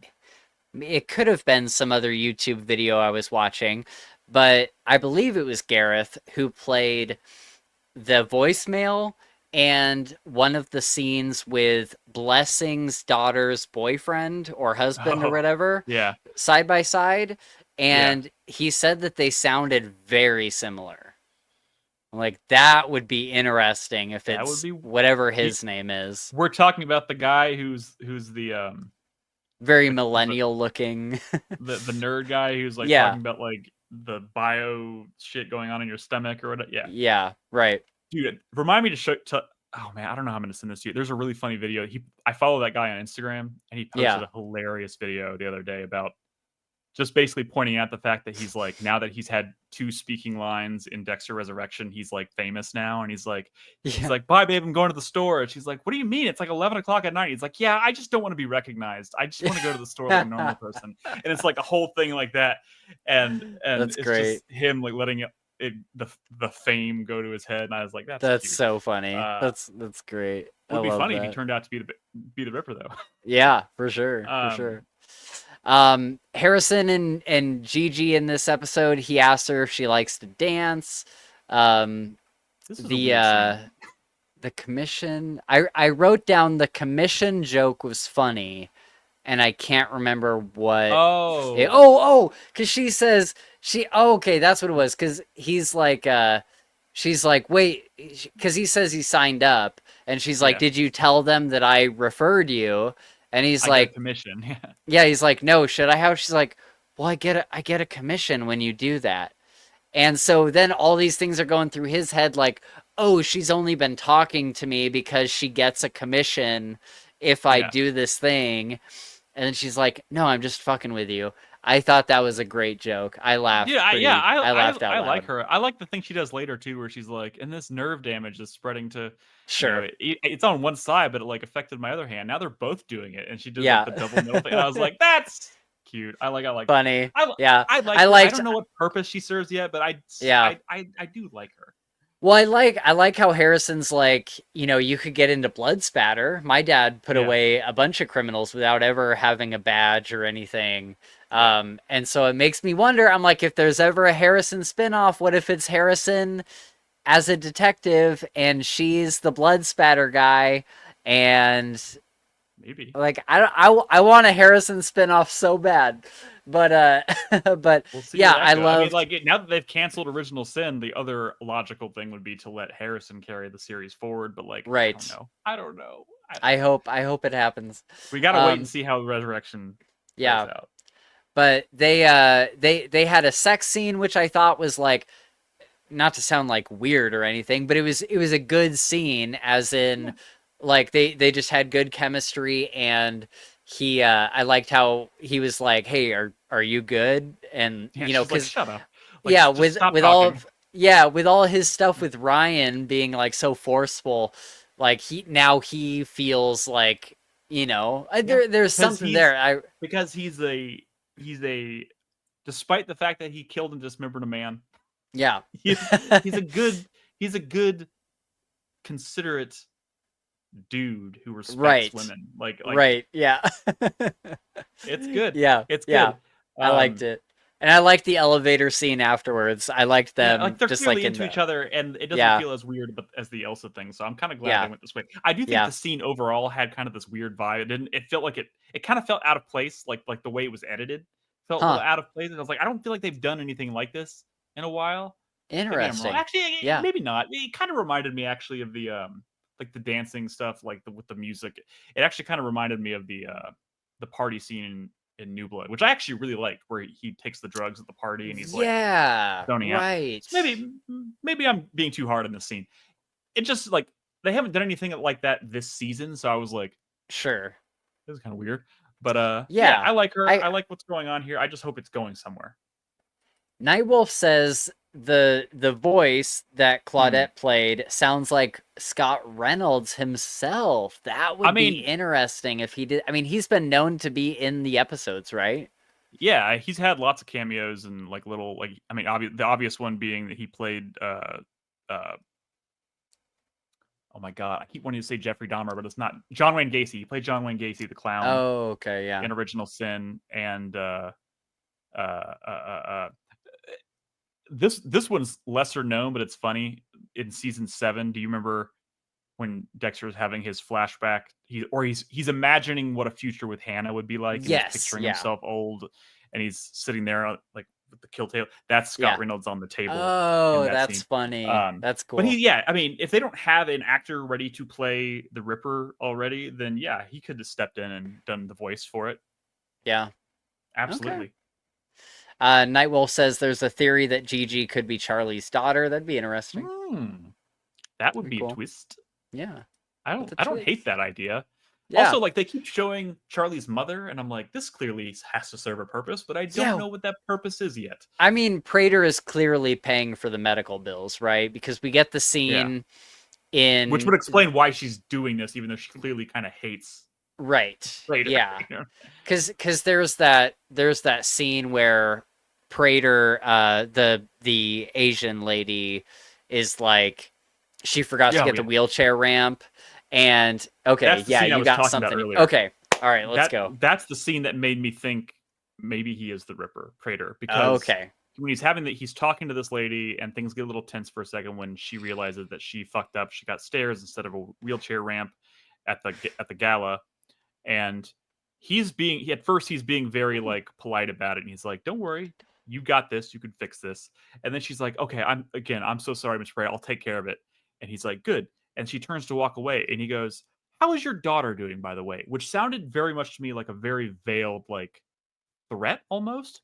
maybe she didn't interpret it Interesting. as a threat, but it reminded me like all the victims of the Ripper were like young women, Mm. or most of them were. I think there was a dude up there, but like I don't know. Like it just made me. It was like, why did he go and do that? It's very strange. Like, is he I threatening these people? Is she afraid of him? I took Outside of like yeah, normal, like he's my boss kind of situation. It it just seemed very like a could be. veiled threat. I didn't think about it that way. I think you're onto something, but in the moment I took it as she was really worried about disappointing him and he wanted to bring it down to like a more personal moment where he's like, how's your daughter doing? Is she okay? Yeah, And I thought he was trying to de-escalate the that's also situation. possible. That's also Um, possible. But like, I just knowing what we you're know right about the though. character, I was like, there is something sinister about this character, even though he's Yeah. likable and he seems like a nice guy, like someone I would actually want to like talk to and stuff. And like maybe he is a decent person, but like we also know what he does in his free time, and it's kind of like, Yeah. uh, Interesting. Yeah, okay, I'll have it's to so think weird. about But that a bit more. I like this like inner like, do I like this guy or do I not like this guy? I'm so used to at this point in the season being like, get this motherfucker on a table. Yeah. Like we're not there yet. So Yeah. Oh, that's yeah. And that is a good point. Is usually by this time in the season, we're like, let's kill this guy, but we have no cause to as of yet. Like, yeah, I mean, and besides, you know, and I also wonder this sometimes because traditionally speaking, the normal season structure is like the kind of like in the finale of a season is when all the shit goes down and the bad guy dies, then we move on, right? Close the story. But there's also the occasional season, and this is not just Dexter. This happens in a lot of shows. I think Game of Thrones was huge on this, where it's like episode 9 of 10 is where you do like the crazy shit, and then episode mm, 10 is like the yeah, kind of wrapping things up. And made me think of like episode 9 of season 3, which is where he killed Miguel Prado. Like right. he Then there's a Miguel whole nother Prado, the big episode after bad. that. There's still a whole other episode after that. So like, it makes me wonder: is Prater Same with New dying? Blood, right? Yeah, yeah, yeah. Kurt Caldwell died in episode 9. So it's like, is Prater going to be dead before the end of episode 9, or are they? And Yeah. then episode 10 is like something else. I don't fucking know. Interesting. Yeah, I'm so curious where this season is going. Hank is making a rare appearance. He just wants pets. Um, interesting. Yeah. Okay. Okay. Cool. Um, so we get Vinny on the table. And then he scares the shit out of him, which I just great scene, Is fantastic. This was so good because you could tell like he's like, I want to fucking kill you, but I promised my son Yep. that I'm not going to. And there's Right. one line in this quote unquote kill scene that I loved, where he's like, you know, they say it's easier for people to die than it is to change. Do you think you can change, Vinny? I Yeah. was like, that's fucking Oh sick. my Hold on, my God. cat's It's trying to like claw Oh my yeah, I leg. can hear it. That's funny. Yeah, I loved this scene and I loved the threats and I really felt like he got the message and I love when he let him He was go. so scared. Yeah, he was So legitimately scared. scared.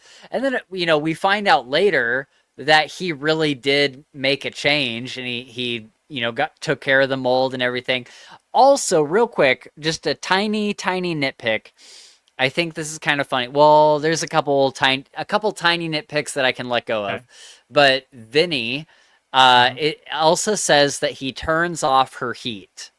But Yeah. that's not how rentals work. Like you you make a contract with the city, or at Hmm. least in all three states that I've ever lived in, you make a contract with the city and you pay them for your electricity and everything separately. The landlord handles your rent and water sometimes, But sometimes does not it? even water. But aren't there still circuit like breaker boxes that he would technically have access to that he could just like switch off? Hmm. I mean, I I don't guess know. I guess that's true, but I don't know if that would be. Yeah, I mean, I guess turning off He the heat also in might be general isn't legal. So he also might be like removing her heat by more nefarious means, by like yeah, literally like breaking the unit, or like taking out a piece of piping or Yeah. something that would, you know what I mean? So like, Right. I don't know. Who knows? Yeah. That could be. I didn't think about that. But But you're yeah, right. I mean, you would know more about this than I would. That's for damn. And so then the other thing is we're about to start talking about Batista, Mhm. and he leaves the Apple. I don't have Apple, but the The earbuds, iPhone, yeah. the earbuds, AirPods, yeah. AirPods. Thank you. He leaves those in the car, but you can't track those. Like they don't have that would be such a long distance for the Bluetooth, and they're not connected. They don't have their own cell service. Like what they should I have think put the in the implication episode is, is an AirTag. yeah. Um, I mean, maybe the Tiny implication is nitpick. that, yeah, it's a tiny. I had kind of a similar thought, but I was like, maybe the implication is that these are like a really fancy pair of headphones that like Yeah. do have like built-in tracking on them, like kind of like Find My Phone kind of situation where it's like, Yeah. I don't know, Yeah. like it could just be fake technology that doesn't actually exist in Sure. the real world. It wouldn't be the first Could time they've be. done shit like that. Right. Like the thing in season 7, I don't think this is real, but like Masuka takes a thumbprint off of a victim, like in the field with a phone. Oh. Like he scans, he takes their thumbprint and like it scans into like CODIS, and he finds like a whether or not there's a hit or not, like in the field. And I was like, that doesn't exist. I'm pretty sure that doesn't exist. And it definitely didn't. I definitely don't think it existed in like 2012 when this was first Right, airing. yeah. Well, But what's funny is did you listen to the most recent Dissecting Dexter I have episode? not yet. I did leave a Okay. voicemail for that one, but I have not Oh listened to yeah, it I yet. heard it. I heard your voicemail. He played it on the show. But there was somebody that was talking about how, and I never realized this, and maybe it's just because I was unaware. Back in the day, every single different cell phone had a different operating software, like an Hmm. OS. Yeah, And so it wasn't until iPhone and Android came around where it kind of started becoming more homogenized. yeah, But he was saying that back then they didn't have the rights to any one cell carrier's like operating software, and so they had to make up their own. And yeah, so every like there's like I didn't realize that there's no Google in the main series. There's no yeah. Google. It's There, it's like Elliot search engine or yeah, something. yeah, yeah. Isn't that crazy? Yeah, I got like the.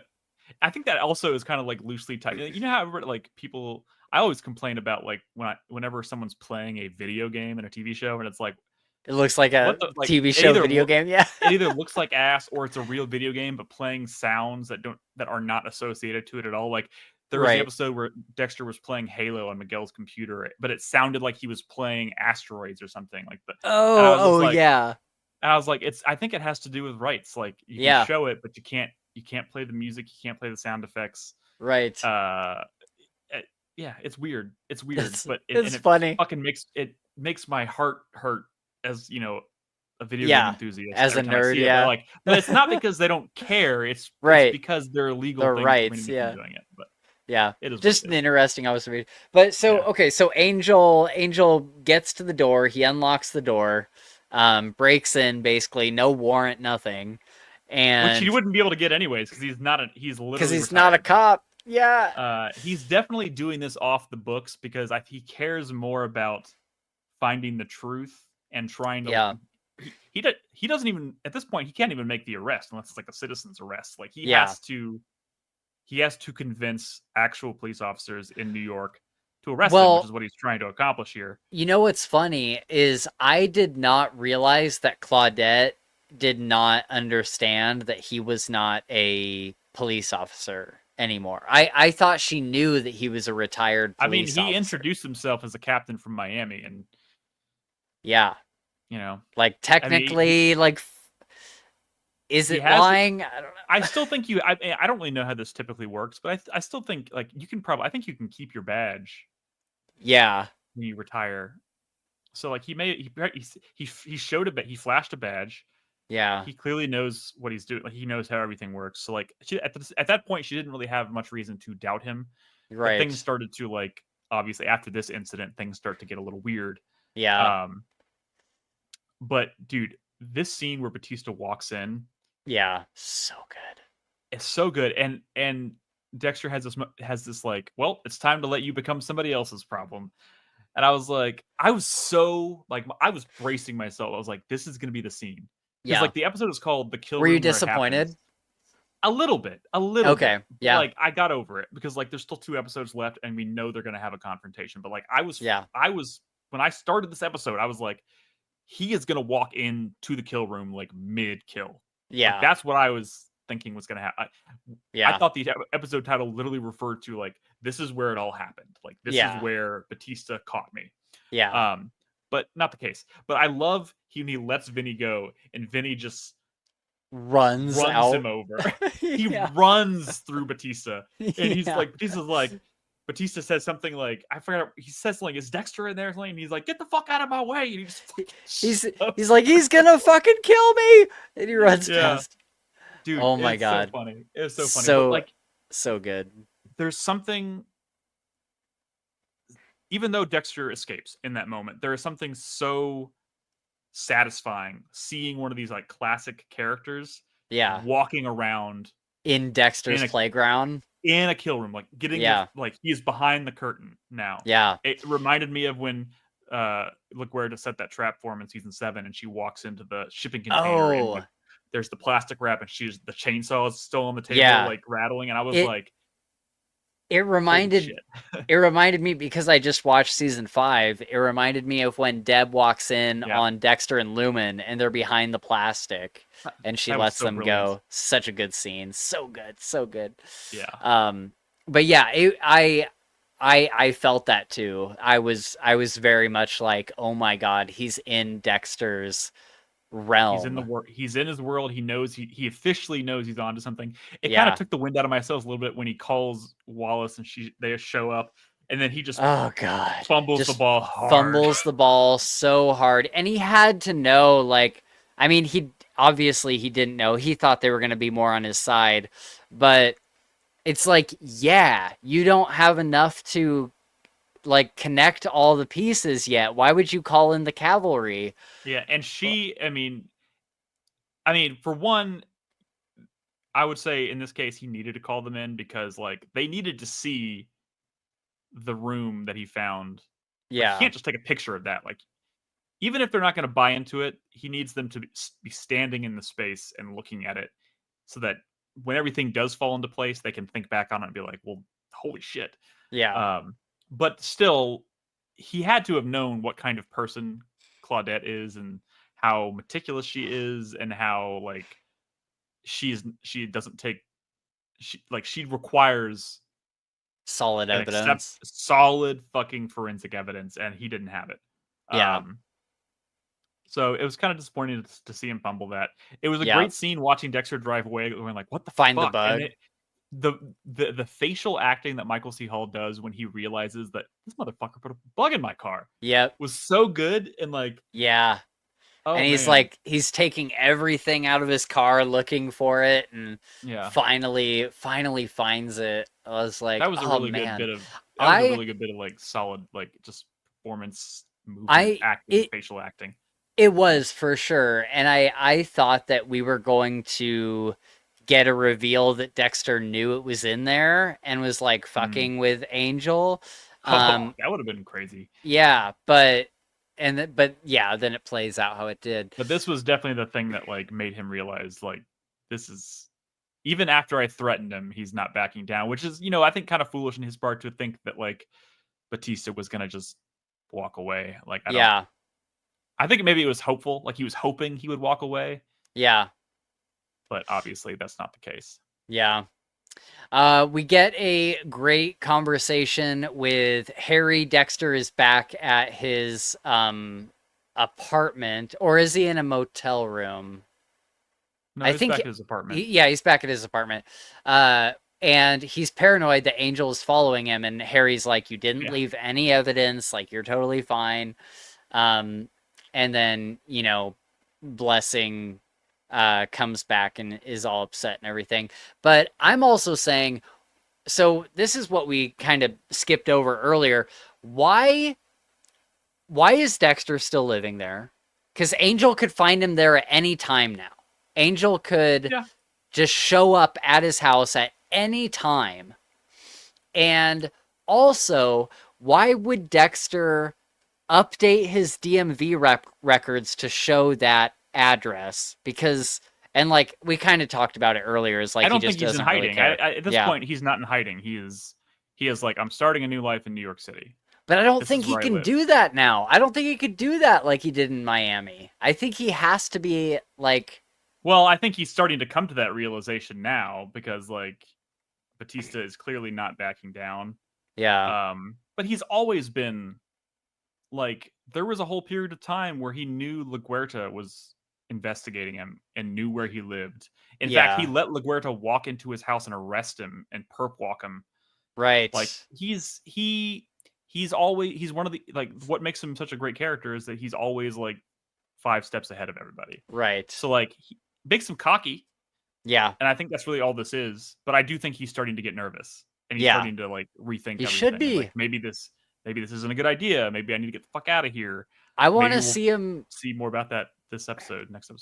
Yeah, I'm hoping, that, what, real quick, let's finish up the episode and we'll talk about theories. But Quinn, we get Claudette calling Quinn, and the first thing I thought is I'm like, oh my God, he looks so old now.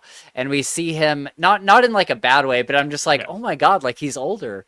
You know what I And was really happy about, and this is we see him back over in the dead body. back in the original series, a lot of people were, and understandably so, I guess, it became kind of a meme because like over the last 3 or 4 seasons or whatever, like Quinn kept getting like,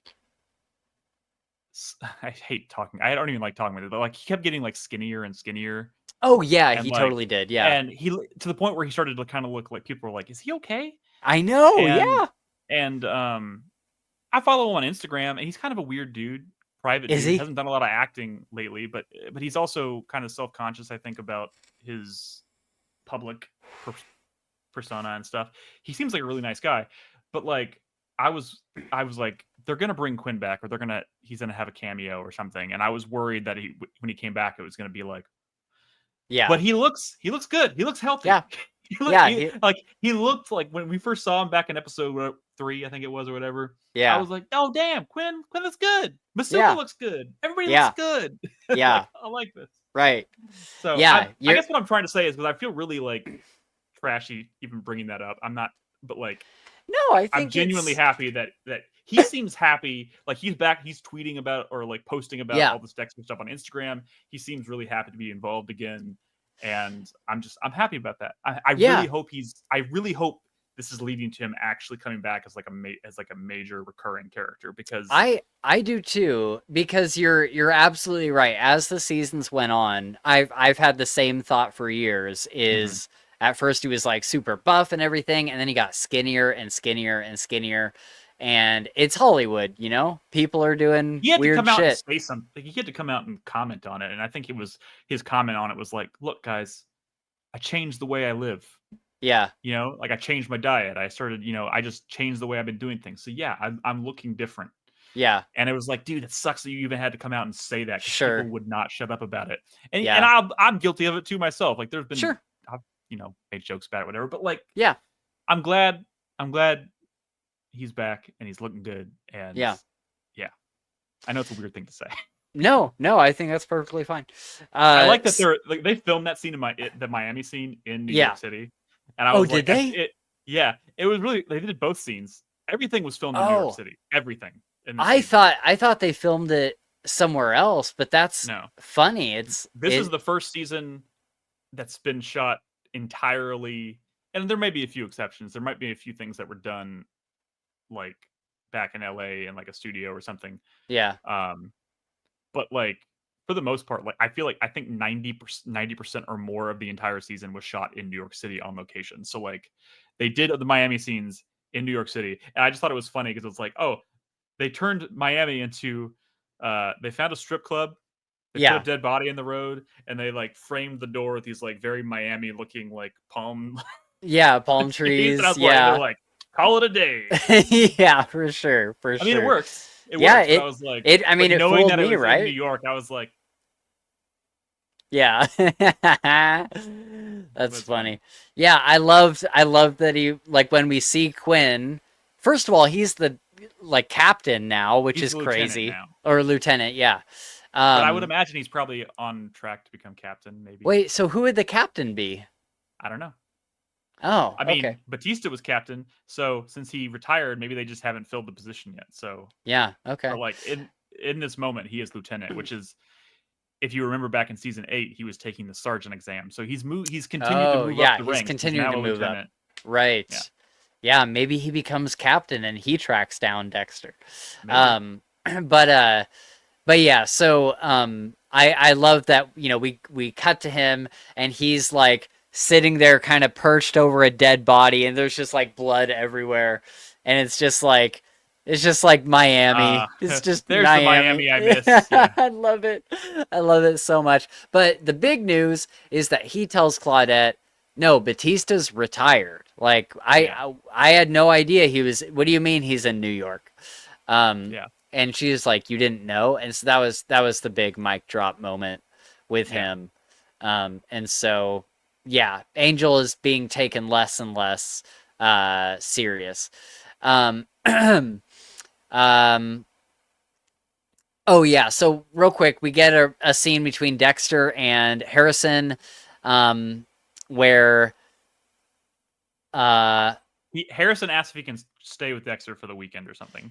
Yeah, but before that, they're talking about the landlord, and Dexter says, Harrison's like, you didn't like kill him, did you? And Dexter's like, no, I didn't do that. He's like, I think didn't kill him because he like ended up coming. Oh back yeah, and, like, that's right. changing everything. I forget like, how they get to it. What did you say to him? Yeah, he says, I think I said something like, you need to realize your actions have consequences for the people around you. And Harrison's like, bullshit.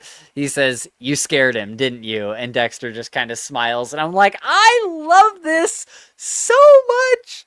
Yeah. Oh, this dynamic, this open dialogue between father and son now is, and like, and it's weird, like, he asked if he can stay with his dad, and I was like, it made him happy, and I was like, it made me happy. I don't know why. I was like, oh my God, this show is making me emotional about a father and son relationship. I feel like that's super rare.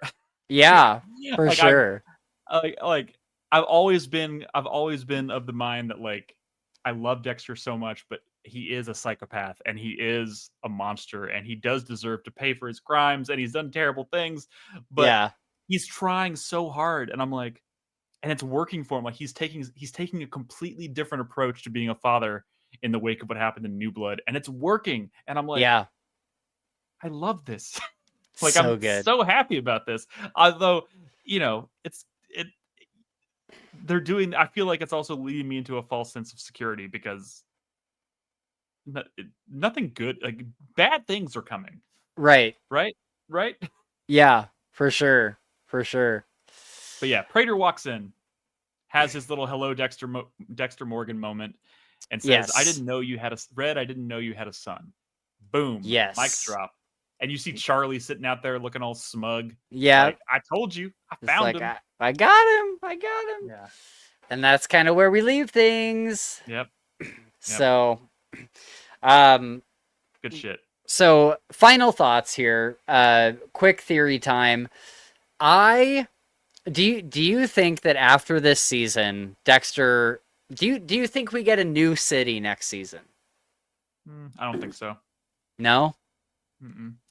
I really want us to go to a new city. New York has been cool, but I want Dexter to, like, go to, like, maybe a new city every season. I think that would be sick. I don't think I want that. I don't think Really? I want that. I don't need this to be like a globe-trotting thing. I think he'll leave New York every once in a while. Like, it sounds like he's going to go to Wisconsin at some point. Yes. So Al, we didn't even talk about that. Al gets away, and Dexter's like, "Can I meet you on the road?" And Al's like, desperate. He's like, no, he's like, we'll just meet next year. And Dexter's like, oh, well, where do you live, by the way? Which is a crazy question to ask. And I was like, it was a reach. It was like a last desperate attempt at regaining control of the situation, which obviously backfired. Yeah, he's like, you have to know I'm not gonna tell you that. And like, Yeah, I think Al knows. I think Al knows that Red has been killing everybody, and it's I, definitely possible. I mean, I he did get rid of his phone immediately after that phone call, but at the yeah, same time, kind of is a the burner theme of phone.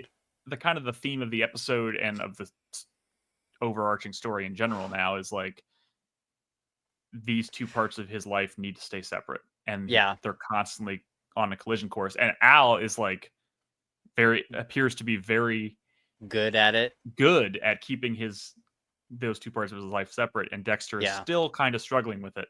right. Even though he's making different moves now and he's trying his best to keep them separate, but he's still doing his thing. Yeah, So I don't know. I saw that theory too. I don't know if I buy into it just yet, but I guess we'll have to wait and see on that one. yeah. Um, What theory is that? about that fact that Al knows or Oh, that he suspects that knows. Red is killing people. Oh, Yeah, yeah, yeah, yeah. Okay. I mean, it would make sense. He did watch him kill Gareth. Yeah, So you know, Prater is blind to it because he likes Red so much after his little share, especially. yeah, But everybody else, Charlie, Al, they might all be kind of like, yeah, I think Red's up to something. yeah, for sure. Um, What are your theories for, I guess, the next couple episodes now? Like, how do you, I mean, we've kind of talked about it, but like, how do you think, like, what do you think is about to happen? I don't know specifically what I think is about to happen. I do think kind of the things that I think kind of have to happen. I don't know what order or what context they're going to take, but I think the truth about Dexter being the Bay Harbor Butcher is going to come out to Prater. Yeah, And the question, if that does happen, the question then becomes, how is Prater going to react? I yeah, think the reaction is going to be like, holy shit, yeah, and be like fascinated. yeah. I think Um, he's gonna be a fan. I hope I they think become friends. I think he's going to be a fan. And I do feel pretty good about my theory that like all of this is leading towards Prater wanting to like know what it's like to kill someone, and that's going to be what tips the scales and puts him on Dexter's table. Hmm. So I'm sticking to that theory. Do you think Charlie becomes an ally? I think at the end of the day, I think when Prater is out of the picture, Charlie is going to Well, first of all, I think Harrison going to like wanting to go to college is no coincidence. At the same time, Dexter is stock involved with this killer who is fucking rich. So Hmm. I think when Prater's out of the Oh. picture, he's going to use some of that money to pay for his son's college education. Hmm. Um, and I think, yeah, I think Charlie's gonna survive, and I think Charlie's gonna end up becoming like a recurring character Yeah. that like aligns herself with Dexter. But I don't know what the motivations would be there, or what Right. the ultimate motivate like goal would be there. But I do Right. feel like that's gonna happen. I love Uma Thurman is one hell of a catch for this Yeah. season. She's great. I hope she sticks around. Um, and Yeah. I think Batista is the big question mark for me because I think whatever happens with Batista is ultimately going to end up overshadowing or becoming more important than what happens with Prater in the end. Yeah. Um, Yeah. Prater almost seems like a backseat which now. is why I wouldn't be surprised if Prater dies this week or if he dies like early in episode 10 Yeah. and then the rest of the episode has more to do with Batista and Dexter. I hope he Um, doesn't die. I hope I Prater, hope he doesn't. because do you think that Peter Dinklage would stick around for a season two, or do you think that he's just like a cameo character? No, I mean I think it's possible. Hmm. Um, I mean he's certainly been on a recurring role on other huge Sure. shows for multiple Yeah. seasons. So I mean, Yeah. I don't no reason to think he wouldn't be open to it. I think he can't comment on it right now for obvious reasons because that would Sure. spoil Just spoil everything. what's gonna happen. Right. Um, Okay. but at the same time, I do really hope he dies because, like I said from the very beginning, like the thought of a kill scene, like a classic like kill table, kill room, kill scene between Michael C. Hall and Peter Dinklage is just too So enticing to good. like and I don't want to wait for I too long know. to see that happen. I know. So part of me really wants him to die this season, um, and also so it can kind of like clear a path for the Ripper, which I'm assuming is going to become the focus in the second season. Right. So yeah, Okay. Nice. that's kind of where I'm at right now. Yep. And Blessing's gonna wield a sword at some point. Yeah, what is going on with that? I have no idea. I think really what it's building up to is we're gonna find out that Blessing is not as defenseless as he seems to be, and that he has that he can whoop some serious ass if the situation calls for it. Right. So we'll see what happens. Yeah. Yeah, that'll be super interesting. My biggest question mark at this point is, obviously the end of the season, I have no idea. Like I'm so, like, I guess I have theories, but none of them can hold much water. Do you know what the episode title is for the finale? I did. It was Touched by an Angel, and then Justice at Last or something. And Justice for All. Yeah. The gala, whatever the gala, I feel like the gala is going to be kind of like the backdrop for whatever happens in the finale. Did that not happen in this episode in the background? The gala? No. Oh. They've been preparing for the gala. Oh, I thought it happened that night. I don't think so. Okay. No, I think we're building up to the gala, and that's going to be kind of like where all the shit goes down in the end. Whether that's with Batista or with Prater or both, I don't fucking know. Okay. But I have a feeling this finale is going to be wild. It's going to be wild, and also, like, my biggest question mark is, like, where does the second season go? Like, let's say that Dexter, gets away from Angel, he kills Prater or whatever. Then what? What is then the next thing for the next season? And I'm just not really sure. I think the investigation into Dexter as the Bay Harbor Butcher is going to intensify. I think an inevitability of the show is going to be that eventually Dexter's identity as the Bay Harbor Butcher is going to be exposed, like, to the world. Like, suddenly he is on the run. He is officially. I feel like that has to happen at some point. Yeah, it's got to happen. Shake up things considerably, right? But whatever happens at the end of this season, I think is going to set the stage for the Ripper kind of coming to the foreground. I also had a thought that, like, maybe Prater has this group of serial killers, right? What if he's keeping one hidden? Yes. What if he's keeping one hidden? Like, what if he's meeting with this other serial killer alone, and, like, what none if of the other ones are even privy to it?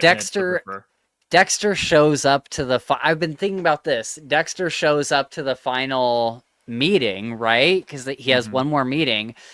I'm like, it can't just be Dexter and Prater. I'm like, there's got to be someone else. And so I've had the same thought. I'm like, there's got to be a serial killer.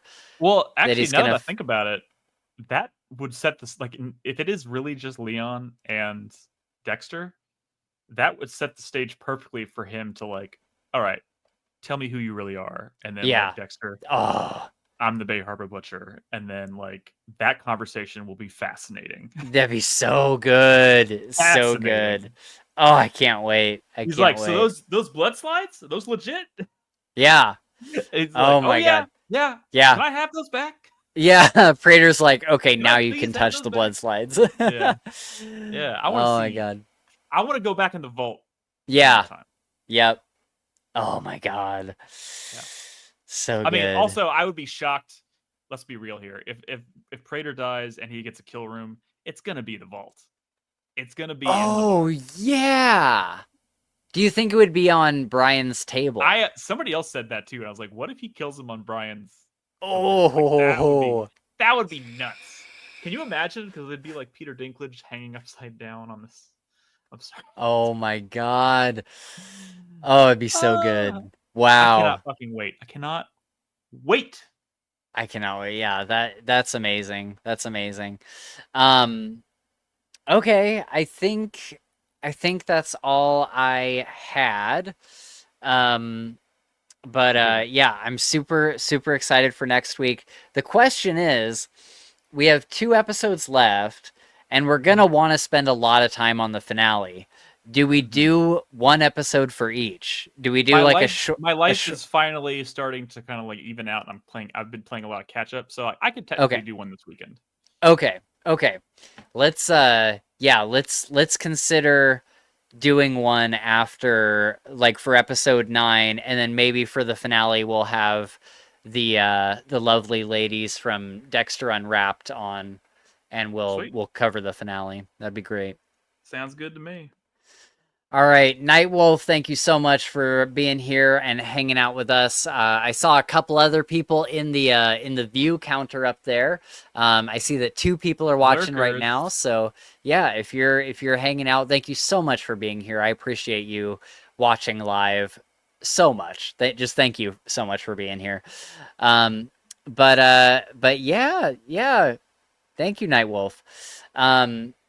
So we're gonna wrap up there, and we will see you next week, or I guess maybe this weekend sometime for Maybe Sunday night. yeah, Sunday night would be good.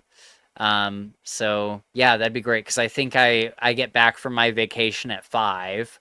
On Um, Sunday? yeah, Oh. and so then but I'm close to the That's airport. all. That's all you, bro. You're the one now who has shit going on, so you got to decide No, whether it's you want to okay. do a show that night.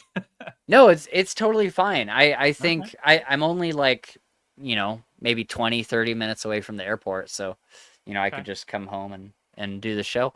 Um but yeah, Hank says goodbye. He can tell that I'm Bye, wrapping up the Hank. podcast.